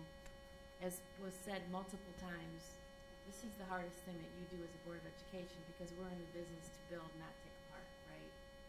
And every person that Mrs. McKinney and I have talked to over the last 6 days, those are really hard conversations, because we value them as people, number one, and secondly, of what they do for our students and our community. So when Mrs. Rosnaya and I received the letter from the state in December, we visited all of our staffs in January, and we explained to the staffs the situation that we find ourselves in. We can't forget that we just got out of a pandemic. The last 3 years, operating the last 3 years was extremely unusual, and our focus was on making sure that we could operate in a manner that kept our kids and our staff members safe. We added a lot of things over the last 3 years to ensure that we had social distance, that we had enough hands on deck. And the last several years, using ESSER funds primarily, we have been able to support kids with interventions. And so we haven't taken our eye off of the expenditures. So the fact of the matter is, dealing with all that has happened since the beginning of the pandemic was a most unusual circumstance, one that none of us have ever been through before. And I think we did a pretty good job of operating this school district in the most unusual times. So fast forward to receiving this letter. We were not surprised we were receiving the letter. Mrs. Rosnaya, in her interviews, she spoke about the financial picture, and she came in our district concerned about this. Mr. Aho, in his time here, repeatedly suggested that this was a problem, that we were going to have to cross this red line eventually, and eventually the board was going to have to make some hard decisions. Again, this was all happening at the same time that we were dealing with the pandemic. My priority the last 3 years was making sure that our kids were safe coming to school, and we did a good job of managing our budget under those extreme conditions. But now the State Department has determined that we must make some decisions to reduce expenditures, and the message from the state was, you have to do it under that which you control. That which we control would be things that are operational, like not purchasing apps or doing centralized purchasing or corner bus stops, and you know all those things are currently either in plan for the beginning of next year or in play now. But as was mentioned tonight, 85% of our budget goes to people. And so in order to get over a $2.1 million mark, the only way that we can do that in things that we control right now would be reductions in staff. We could not have thrown a levy on the ballot for yesterday for the May election. That was not what we were allowed to do in addressing this situation that we find ourselves in. So we responded in the very best way that we could, given a very short timeline, And that timeline was not determined by the board. That timeline was determined by the Department of Education. And so we worked diligently since receiving that letter in December. Mrs. Rosnaya and I have been partnered, have been connected at the hip, trying to put together a plan that's going to address this need and continue to operate a high-functioning school district. So this evening, I want to show the board and our community what exactly goes into these reductions when we're talking about staff. The end game here was to protect the integrity of our classrooms as much as we can, given the financial constraints that we are working under. And so what we did in looking at which staff departments to propose the reductions was, first and foremost, board, I know this was a hard one for you because years ago you established the academic coaches. You determined that there were students, and rightly so, who needed that extra layer of support. This was pre-pandemic. That was the initiative of this Board of Education. You had a study. It came up because we were talking about eligibility of athletes. And we weren't sure if it was study tables, what was it? And it turned out it wasn't necessarily our athletes, because those students were doing what they needed to do. They were high-performing kids. But there were other kids who didn't have a connection to a coach after school or an advisor who was helping them along the way. And so the academic coach effort was born. But in this situation, we knew that if we were going to maintain the integrity of our classrooms, that academic coach position or coaching positions that we've had here now for a good number of years would be one of the situations that we would have to suspend. We have math and reading specialists across the district that have done a great job. These are not our Bridge to Success teachers. Bridge to Success teachers are paid for out of the ESSER fund. These are general fund people that work in small groups of children, work one-on-one with children. These are not our special educators. These are reading and math specialists. Again, protecting the integrity of the classroom, that's another area that we looked to reduce. And when you take a look at the union contracts, what happens is many of those teachers who were the academic coaches, who are our math and reading specialists, are senior members of the staff. Reductions in both sides here are dependent upon what the person's hire date is in the school district. According to the contracts of our labor associations, you reduce by seniority. So the least senior members of the staff are the ones, unfortunately, who are the people that we've talked to over the last 6 days regarding their contracts with our school district. And they're great people. Every single one of them. I don't want to see any of them go, but when you have to protect the integrity of your classrooms, the additional folks that you have here are those for which we're going to recommend the suspension of contracts. It just makes the most sense to do that.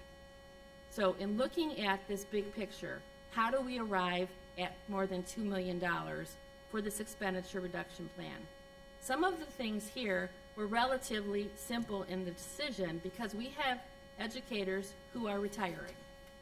And so in those positions, we have made the decision that we are going to make reductions through attrition. So that middle column there, reductions through attritions, we have 3 teachers who are full-time and 1 educator who is a part-time educator.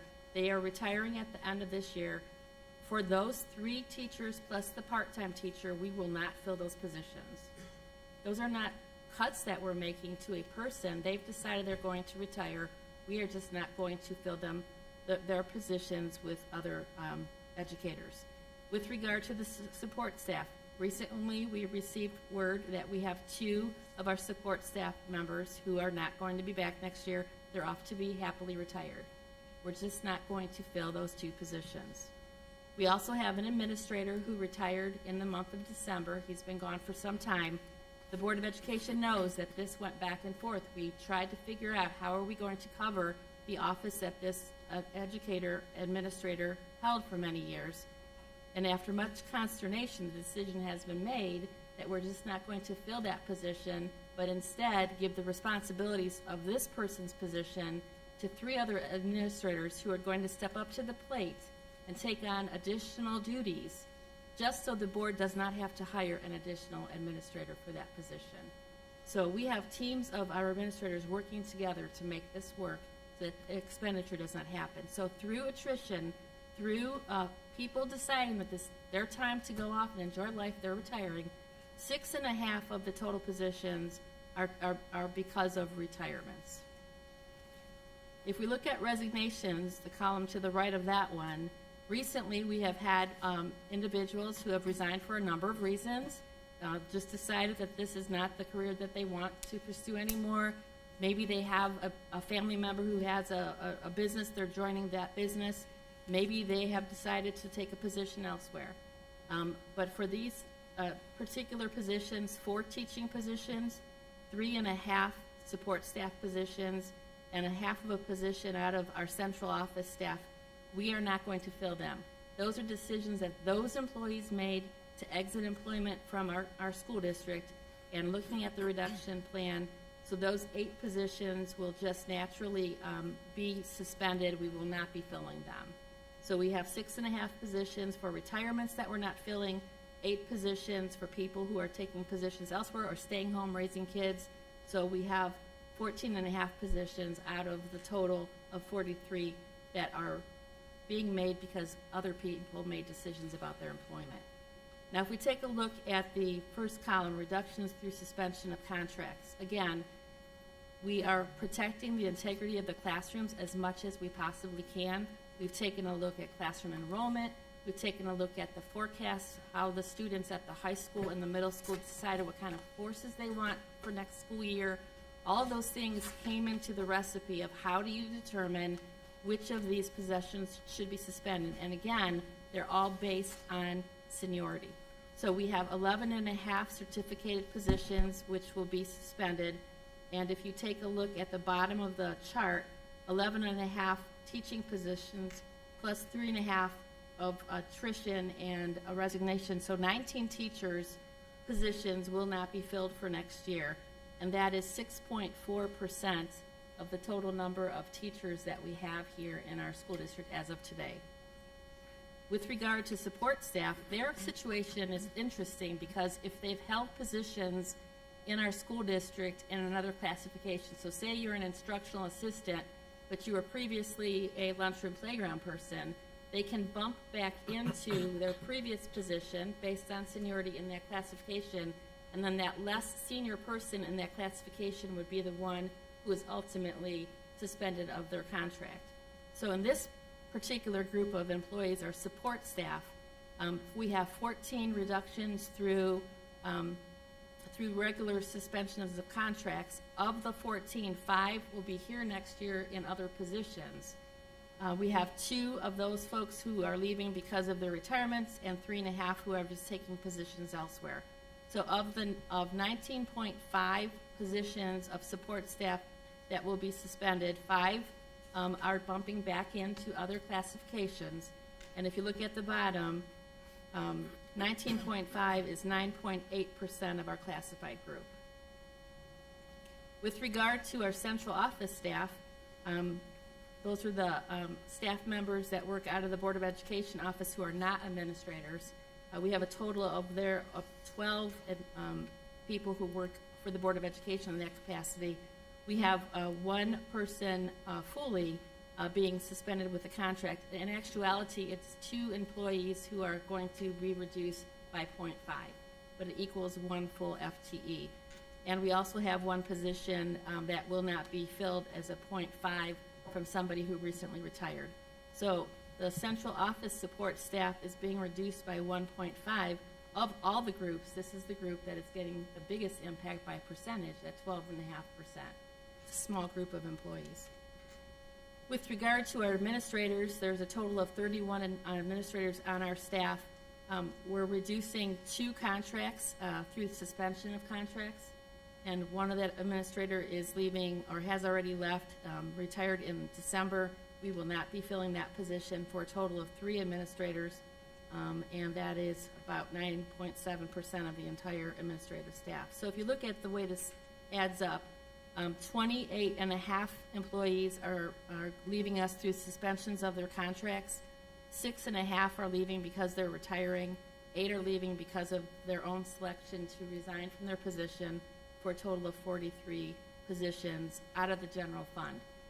Then at the bottom of the chart, the ESSER funded positions are those somebody mentioned, night, I forget who it was.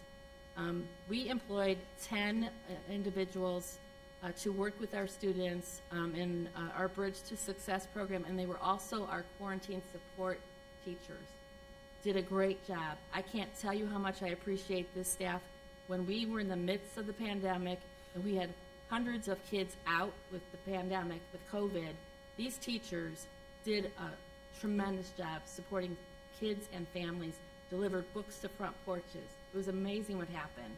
So we are indebted to these individuals who are our ESSER-funded positions, but there are 10 of those, and then we have one administrator who is hired as an ESSER position. That position will also be eliminated at the end of this year because that funding source is being depleted. So we have 11 other positions that are going to be leaving us, and that is not because of a general fund situation. That's a ESSER account that is no longer going to be available to support those individuals. So that's the story behind this. I know this is a very emotional time for everyone. Unfortunately, we have to follow the rules, right? And the rule from the ODE was make sure that you're addressing the budget. Nobody wants any of these individuals to leave. They're great people, and we'll do everything we can. When Mrs. McKinney and I met with them, we told every single one of them, if you have an opportunity, we have networks. We will call superintendents, we'll call HR directors, we'll make the call, we'll help you get to where you need to go next. And that's our commitment to them. We don't want them to go. Unfortunately, none of this happened because of something that we mismanaged. It happened because state legislators decided to do what they did, and we are recipients of less money than we've ever had, thanks to the state legislators. It's not because we mismanaged funds here in our school district. It's to the tune of about $24 million, give or take. Ms. Rosnaya, could you detail a little bit about how this accumulates and why we're pushing and trying to get ahead to 25, 26, and by making these cuts now, how that impacts from a cumulative standpoint? I'm sure you can. Since we don't have the forecast out, maybe just we need to visualize the years as we go ahead with the current year, 2023, being the first one on the right side column of the forecast, and so the other three are our past years on the left hand side column. We know and have the numbers of what we closed in the past years. We are keeping our eyes on what we projected for the current year. And then if we make any changes this year or the following year, let's say if we add a cost or reduce the cost by $100,000, then we keep it over the next 5 years. So that $100,000 every year becomes $500,000 over the 5 years. When we have larger numbers of $200,000, that over 5 years becomes $1 million. So what sometimes we think that it might be a minor number and not have an effect, when it duplicates, starts triplicating, and so forth, it will eventually have a bottom line effect on our revenues or expenditures. So as the revenues decrease even just by a little bit and our expenditures increase, and which we know that the expenditures have been over what our revenues are in the last 3 years since 2020. We also know the factor of inflation rate has an effect on our costs, on purchase services, on anything the district pays out. Everything, every cost is rising for us too. Yes, that we buy, purchase for our school buses. School bus by itself is about $100,000 by now. So all of that just duplicates, triplicates in the forecast. Next meeting, we will have the new forecast presented, and maybe we can revisit. But hope that gives just a basic understanding. So the point is that the ODE is looking out 3 years, which is why they came up with the years they came up with. If we don't do this now, in a year, they're looking out 26, 27. So last fall, when the forecast was submitted, being the current year 23, they look out 3 years to make sure that we can make payroll. So when we have a red bottom line, meaning negative number, when we once burn up our cash balances, which would be compared to a savings account for any person's budget at home, so we no longer have a savings account. We spend more than what we get for different reasons, and we can review them. Eventually, we're not gonna have money to make that payroll in that certain year. Now, what we need to also remember, this November coming up, OD will be looking at 2026, while right now we're working on solving 2025 fiscal year.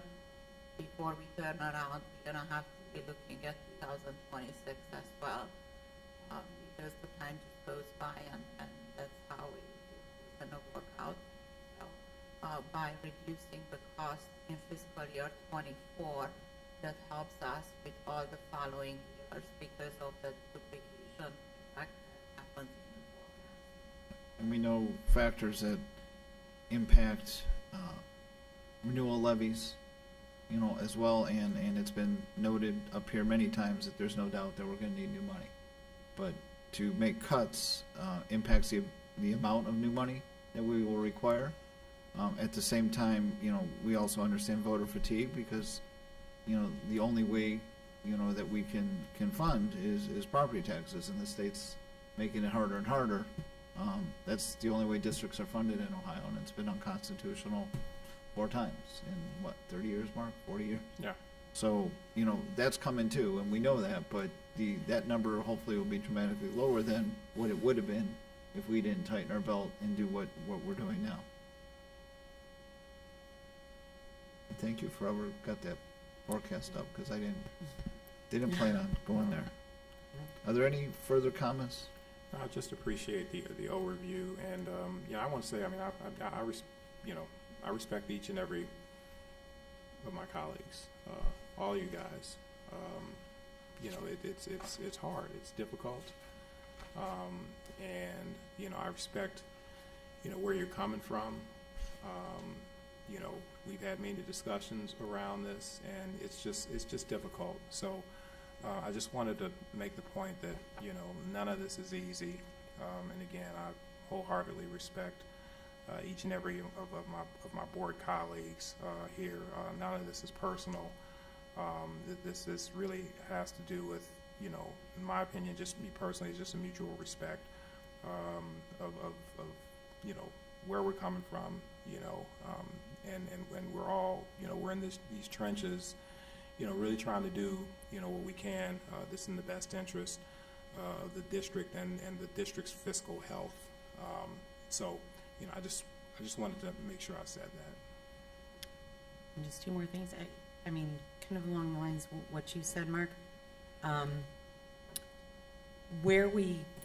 How we get to where we are on agendas and votes and everything else can sometimes involve a lot of lively and emotional and thorough discussions.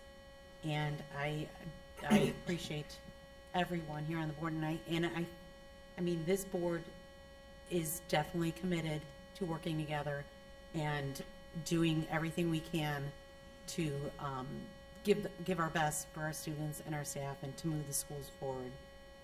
And on a different note, we still have some resignations. No. A few. Yeah. A few on here who have really been around for quite a while. We have Nancy Dreiling, who's been here for 35 years, who is resigning, and I'm waiting to hear maybe from her book that she's going to write regarding our schools. Jim Simon, he's been here for 20 years in our district, and just given a whole lot to our district. And Kelly Zimmerman resigning after 18 years of dedication to our schools. So appreciate everything that you all have done, and just hope your next venture, whatever that may be, is a good and positive one for you, and I hope you can take a little bit of time to breathe and relax as you're getting used to this new phase in your life. And I thank you for that. Roll call, please. Yes. Yes. No. Davis? Yes. Mr. Falber? Yes, and K 1 through 8 passes 4-1. Moving on to action items, new business. Mrs. Rosenau, we're going to read items 1 through 13 now. There's been a change, so I'm going to read 1 through 13, and then we'll vote on those. What are we on? I-1, resolved that the Twinsburg Board of Education approves the attached listing of media center items to be deleted from inventory per the attached exhibit. 2, resolved that the Twinsburg Board of Education accepts a donation from Ashley Wetzel of Twinsburg, Ohio, of one cello valued at $1,500 per the attached exhibit. 3, resolved that the Twinsburg Board of Education approves the service agreement with Educational Alternatives for one student to attend Educational Alternatives in Ravenna for the remaining 2022-23 school year, as sent to the board under separate cover. The prepaid tuition is $5,264, which will be paid with a credit the district has with Educational Alternatives due to a student returning to the district. 4, resolved that the Twinsburg Board of Education approves a service agreement with Educational Alternatives for one student for the remaining 2022-23 school year, as sent to the board under separate cover. The prepaid tuition is $5,452, which will be paid with a credit the district has for a student that is returning to district.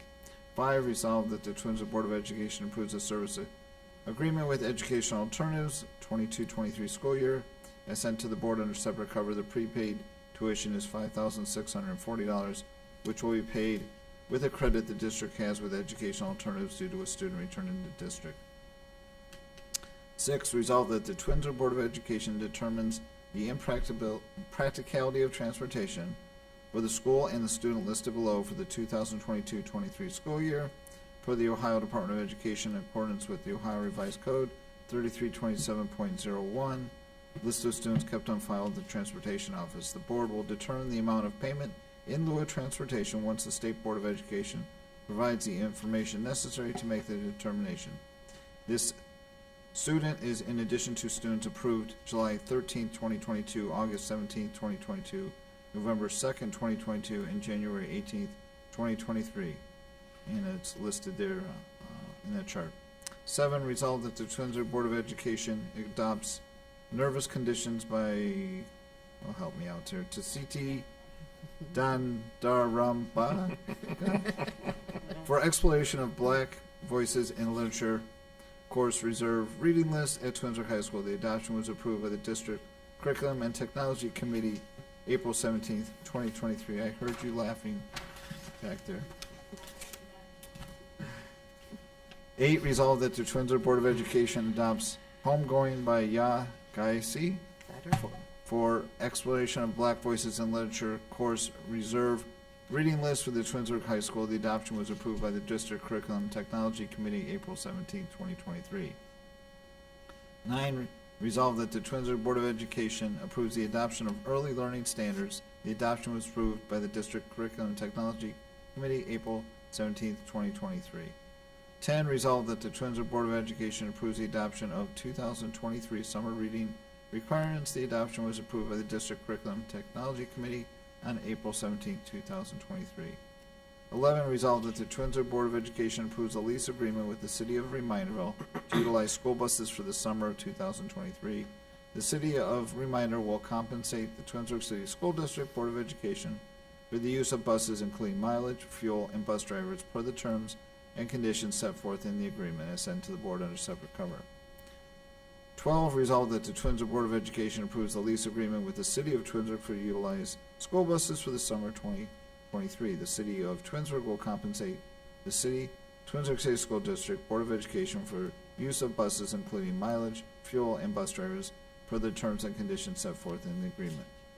And 13, resolved that the Twinsburg Board of Education approves the pay to participate fee family cap of $500 for the 2023-24 school year. Do I have a motion for those 13 items as read? So Moved by Mrs. Davis, second by Mr. Curtis. Yes, second. Any discussion?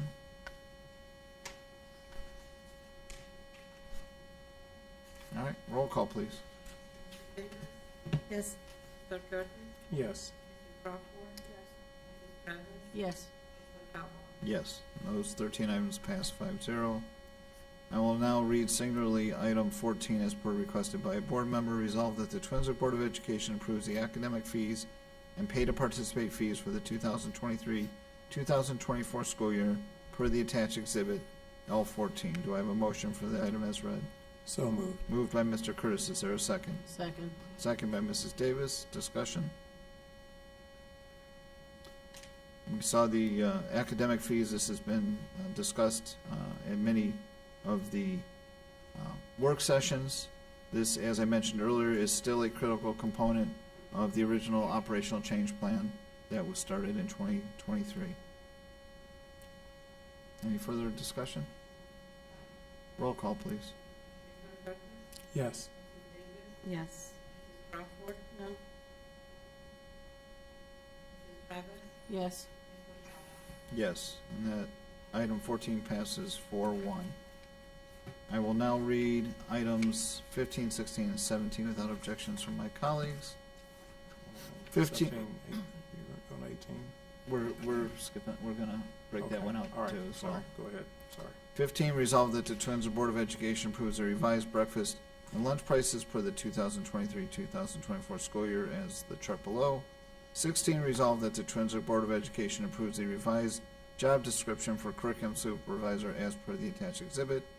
And 17, resolved that the Twinsburg Board of Education approves the new job description for Director of Curriculum and Technology and for Curriculum and Technology Supervisor. These job descriptions replace the previous job description for the Director of Curriculum and Supervisor of Innovative Programs as per the attached exhibit.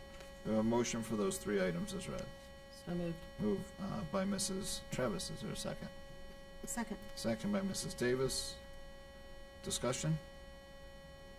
Mr. Felber, if I can explain the job descriptions, please. Please. So, as I mentioned in the conversation about the reductions through attrition, I mentioned that we had an administrator retire in December. That was Mr. McGing, who oversaw our technology department. So, in determining what we should do as a person who can oversee that, because we are where we are with the reductions, my recommendation to the board, and thank you for accepting the recommendation, was instead of hiring this person, we're not going to replace Mr. McGing, but instead to shift the responsibilities to Mrs. Farthing, who will now be the Director of Curriculum and Technology. It's two huge departments that will be now under Mrs. Farthing's supervision, and in order to make this work, Mr. Popovich and Mrs. Mariola will now assume the roles of, well, Mr. Popovich has always been curriculum supervisor, but the adjustment to this job description for him, or for the person in that position, is also taking over some of the responsibilities that Mrs. Farthing used to hold. For example, the district test coordinator now switches to Mr. Popovich's role. Mrs. Farthing used to oversee our English language learner division of the school district. That's shifting to Mr. Popovich's role. And so we wanted to make sure that the job description for him really describes the work he's going to do on behalf of the board. With regard to Mrs. Mariola, she for many years, thanks to the Board of Education bringing on board the Chromebook initiative, the one-to-one initiative in 2017, Mrs. Mariola stepped out of a assistant principal's role, became the supervisor of innovative programs, and thank goodness she did, because during the worst of the pandemic, it was Mrs. Mariola and Mrs. Fenning who were making sure that we were able to pivot to the online virtual platform. So she has done a tremendous job, along with Mrs. Farthing, in making sure all those details were managed. When she came out of the assistant principal's role into this particular role of supervisor of innovative programs, the amount that her responsibility level was set was that of an assistant principal, or maybe a little bit more than that. But what we have learned about Mrs. Mariola over the last many years is she's an instrumental part of why our technology works here in the district, why our teachers have professional development that is spot on, job embedded, and responsive to the needs of our students and of our staff. And so when Mrs. Farthing said yes to my request that she now takes over 2 departments instead of 1, she also knew that she couldn't do that by herself. And so that also meant that Mr. Popovich's position is going to be more critical with more responsibilities. Mrs. Mariola is really stepping up to the plate. She will be, we teasingly said today, the Chromebook queen of the district. She will have all things Chromebook, all repairs. That will be her division, as well as professional development, innovative programming, personalized learning, lots of things that she's currently doing. But in order for us to make this work, in order for us to not hire another administrator, I have got to give those roles of that one person to these other 3 very successful, very dedicated people. So that is the reason why these job descriptions are on the agenda tonight.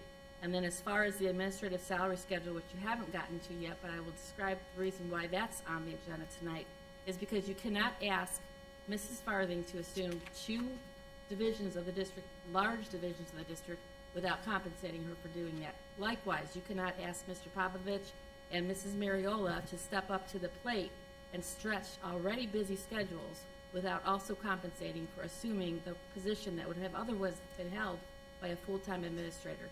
Through this move, the Board of Education is reducing expenditures by $100,000. So I think this is a smart move given where we are in the economy of our school district. We have 3 dedicated administrators who said, yes, we can help you. We can get the job done. We are not going to let anything slip, and I have the 100% confidence that Jen and Alex and Beth are going to make it happen for us. I wanted to explain what's happening here and why these items are on the agenda tonight. Thank you for that explanation. Further comments? Roll call, please. Yes. Yes. Yes. Yes. Yes, that item passes 5-0. We'll read 18 separately. Revised administrative salary schedule. Resolved that the Twinsburg Board of Education approves the revised administrative salary schedule as per the attached exhibit. Is there a motion for 18 as read? So moved. Moved by Mrs. Davis. Second. By Mrs. Travis. Discussion? Yeah, I asked for this to be separated, as I agree with what Mrs. Powers stated before about the increase, but with the fiscal responsibility, I also think that one of the salaries is too big of an increase when we're doing reductions. So everyone's job is going to increase next year due to the fact that we're making reductions. So a lot of support staff and people will have more things. But I agree with all of them getting raises. I just think the one is significantly very high. Roll call, please. Yes. Yes. No. Yes. Yes, that item passes 4-1. Read 19 and 20 together without objection. 19, resolved that the Twinsburg Board of Education approves an agreement with I3 Education of Canton, Ohio, as pay schools starting with 2023-2024 school year. The agreement with pay schools for the amount of a one-time fee of $3,596 and annual recurring costs of $5,110 for the implementation of a central browser-based system for payment and processing of student fees. This is a general fund expense. And 20, resolved that the Twinsburg Board of Education approves an addendum agreement with Sendero Therapies of Northfield, Ohio, at a cost of $50,000 to provide occupational therapy services for the remainder of 2022-2023. This is a general fund expense. Do I have a motion for those 2 items as read? So moved. Moved by Mr. Curtis. Is there a second? Second by Mrs. Crawford. Mrs. Powers or Mr. Strickland? We talked about pay schools already. So I don't know if Sendero, that's student driven. Well, so the Sendero is an addendum to the contract previously approved by the board. We have identified additional students with a need for occupational therapy, and so in order to get us to the end of the school year Mr. Bandiera is requesting an extension on the currently approved board agenda so that we have the resources to pay for the services that our students need. Thank you. Further discussion? Roll call, please.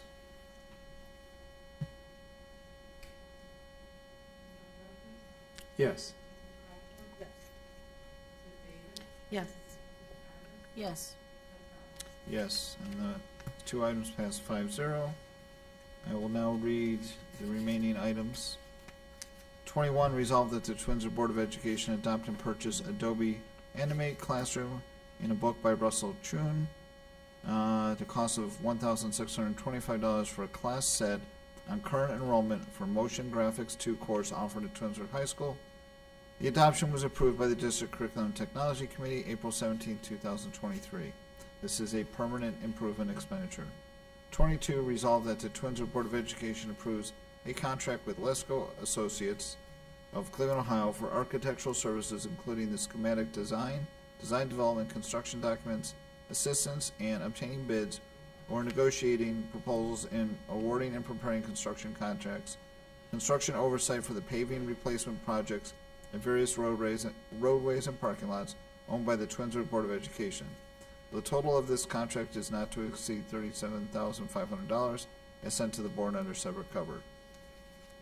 23, resolved that the Twinsburg Board of Education approves the purchase of 3 Bluebird Vision 72-passenger buses at a total cost of $324,540 pursuant to the terms and conditions set forth in the proposal sent to the board under separate cover. These buses will be purchased through the Fall 2023 Ohio Schools Council bid from Cardinal Bus Sales and Service of Lima, Ohio. This is a permanent expenditure.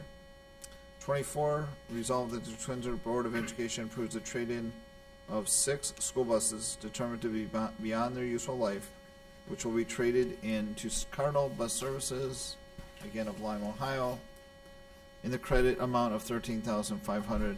The credit will be applied towards the purchase of 3 new buses. The buses that are being retired is 4, 8, 24, 25, 32, and 37. Do I have a motion for those items as read? So moved. Moved by Mr. Curtis. Second. Second by Mrs. Davis. Travis. Travis, how do I do that? It's okay, we sound alike. Yeah, you two sound alike. It was Travis. Mr. Curtis and Mrs. Travis, not to be confused with Mrs. Davis. Discussion? Yeah, so just for 22, the, with the construction piece, this is part of our summer summer projects that we discuss.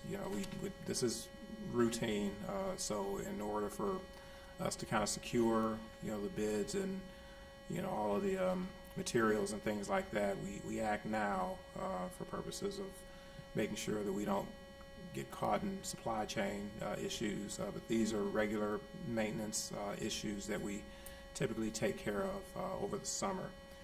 And then 23, as well as 24, this is our regular rotation for replacement of buses that are end of life, making sure that our fleet, is pretty much up to snuff, and that we're able to function and do what we need to do, with our bus fleet. So with the ones that are beyond life, we try our best to kind of, maximize those opportunities as well. But, we want to make sure that we get bids in time, because it's a lag time for when we actually get new buses, and then what we have to do with them when we get them, so that they can actually be road ready and ready to join the new fleet. And despite the actions taken tonight, this is just 2 examples of life goes on. We have to get, the roads are in bad shape, and Matt's got his work cut out for them, and hoping when they dig them up, we're not talking change orders, but who knows what's under. Maybe the buses will last longer if the road is. It's a hope. Roll call, please.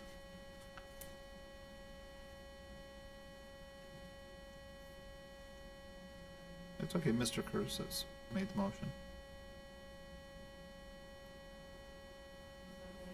Yes. Yes.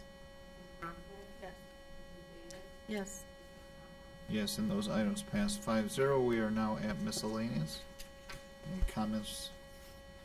Maybe I may just that because this is what I was trying to figure out. That's why I was lost, now that I'm not paying attention. I talked before about inflation and the cost of everything going up. We're getting 4 school buses for $324,000. Three. Okay, that's what I thought. Okay. Package of 4 buses is what I'm seeing here. I guess that threw me off. It's the way it's package 4 is what the factory designates the name of the bus. Got it, okay. It's option Just to package clarify, 4. because that's where my mind was. I Right, thought that the yeah. school bus is over $100,000 by now. Yep, and they are, Yeah, but, Yep, yep. okay, thank you. Yep. Any further comments? Mrs. Powers, do we have any for executive session? We have one item. You want to run it? Okay. All right, I will make the motion that the board goes into executive session at 9:37 to discuss the employment and compensation of public employees as per the Board of Education Policy 0166A. I've made that motion. Is there a second? Second. Second by Mrs. Travis. Any discussion? Roll call, please. Yes. Mrs. Travis? Yes. Mrs. Crawford? Yes. Mr. Curtis? Yes. Mrs. Davis? Yes. That item passes 5-0. The board is now in executive session, and we do not anticipate further business when we reconvene. Have a good night.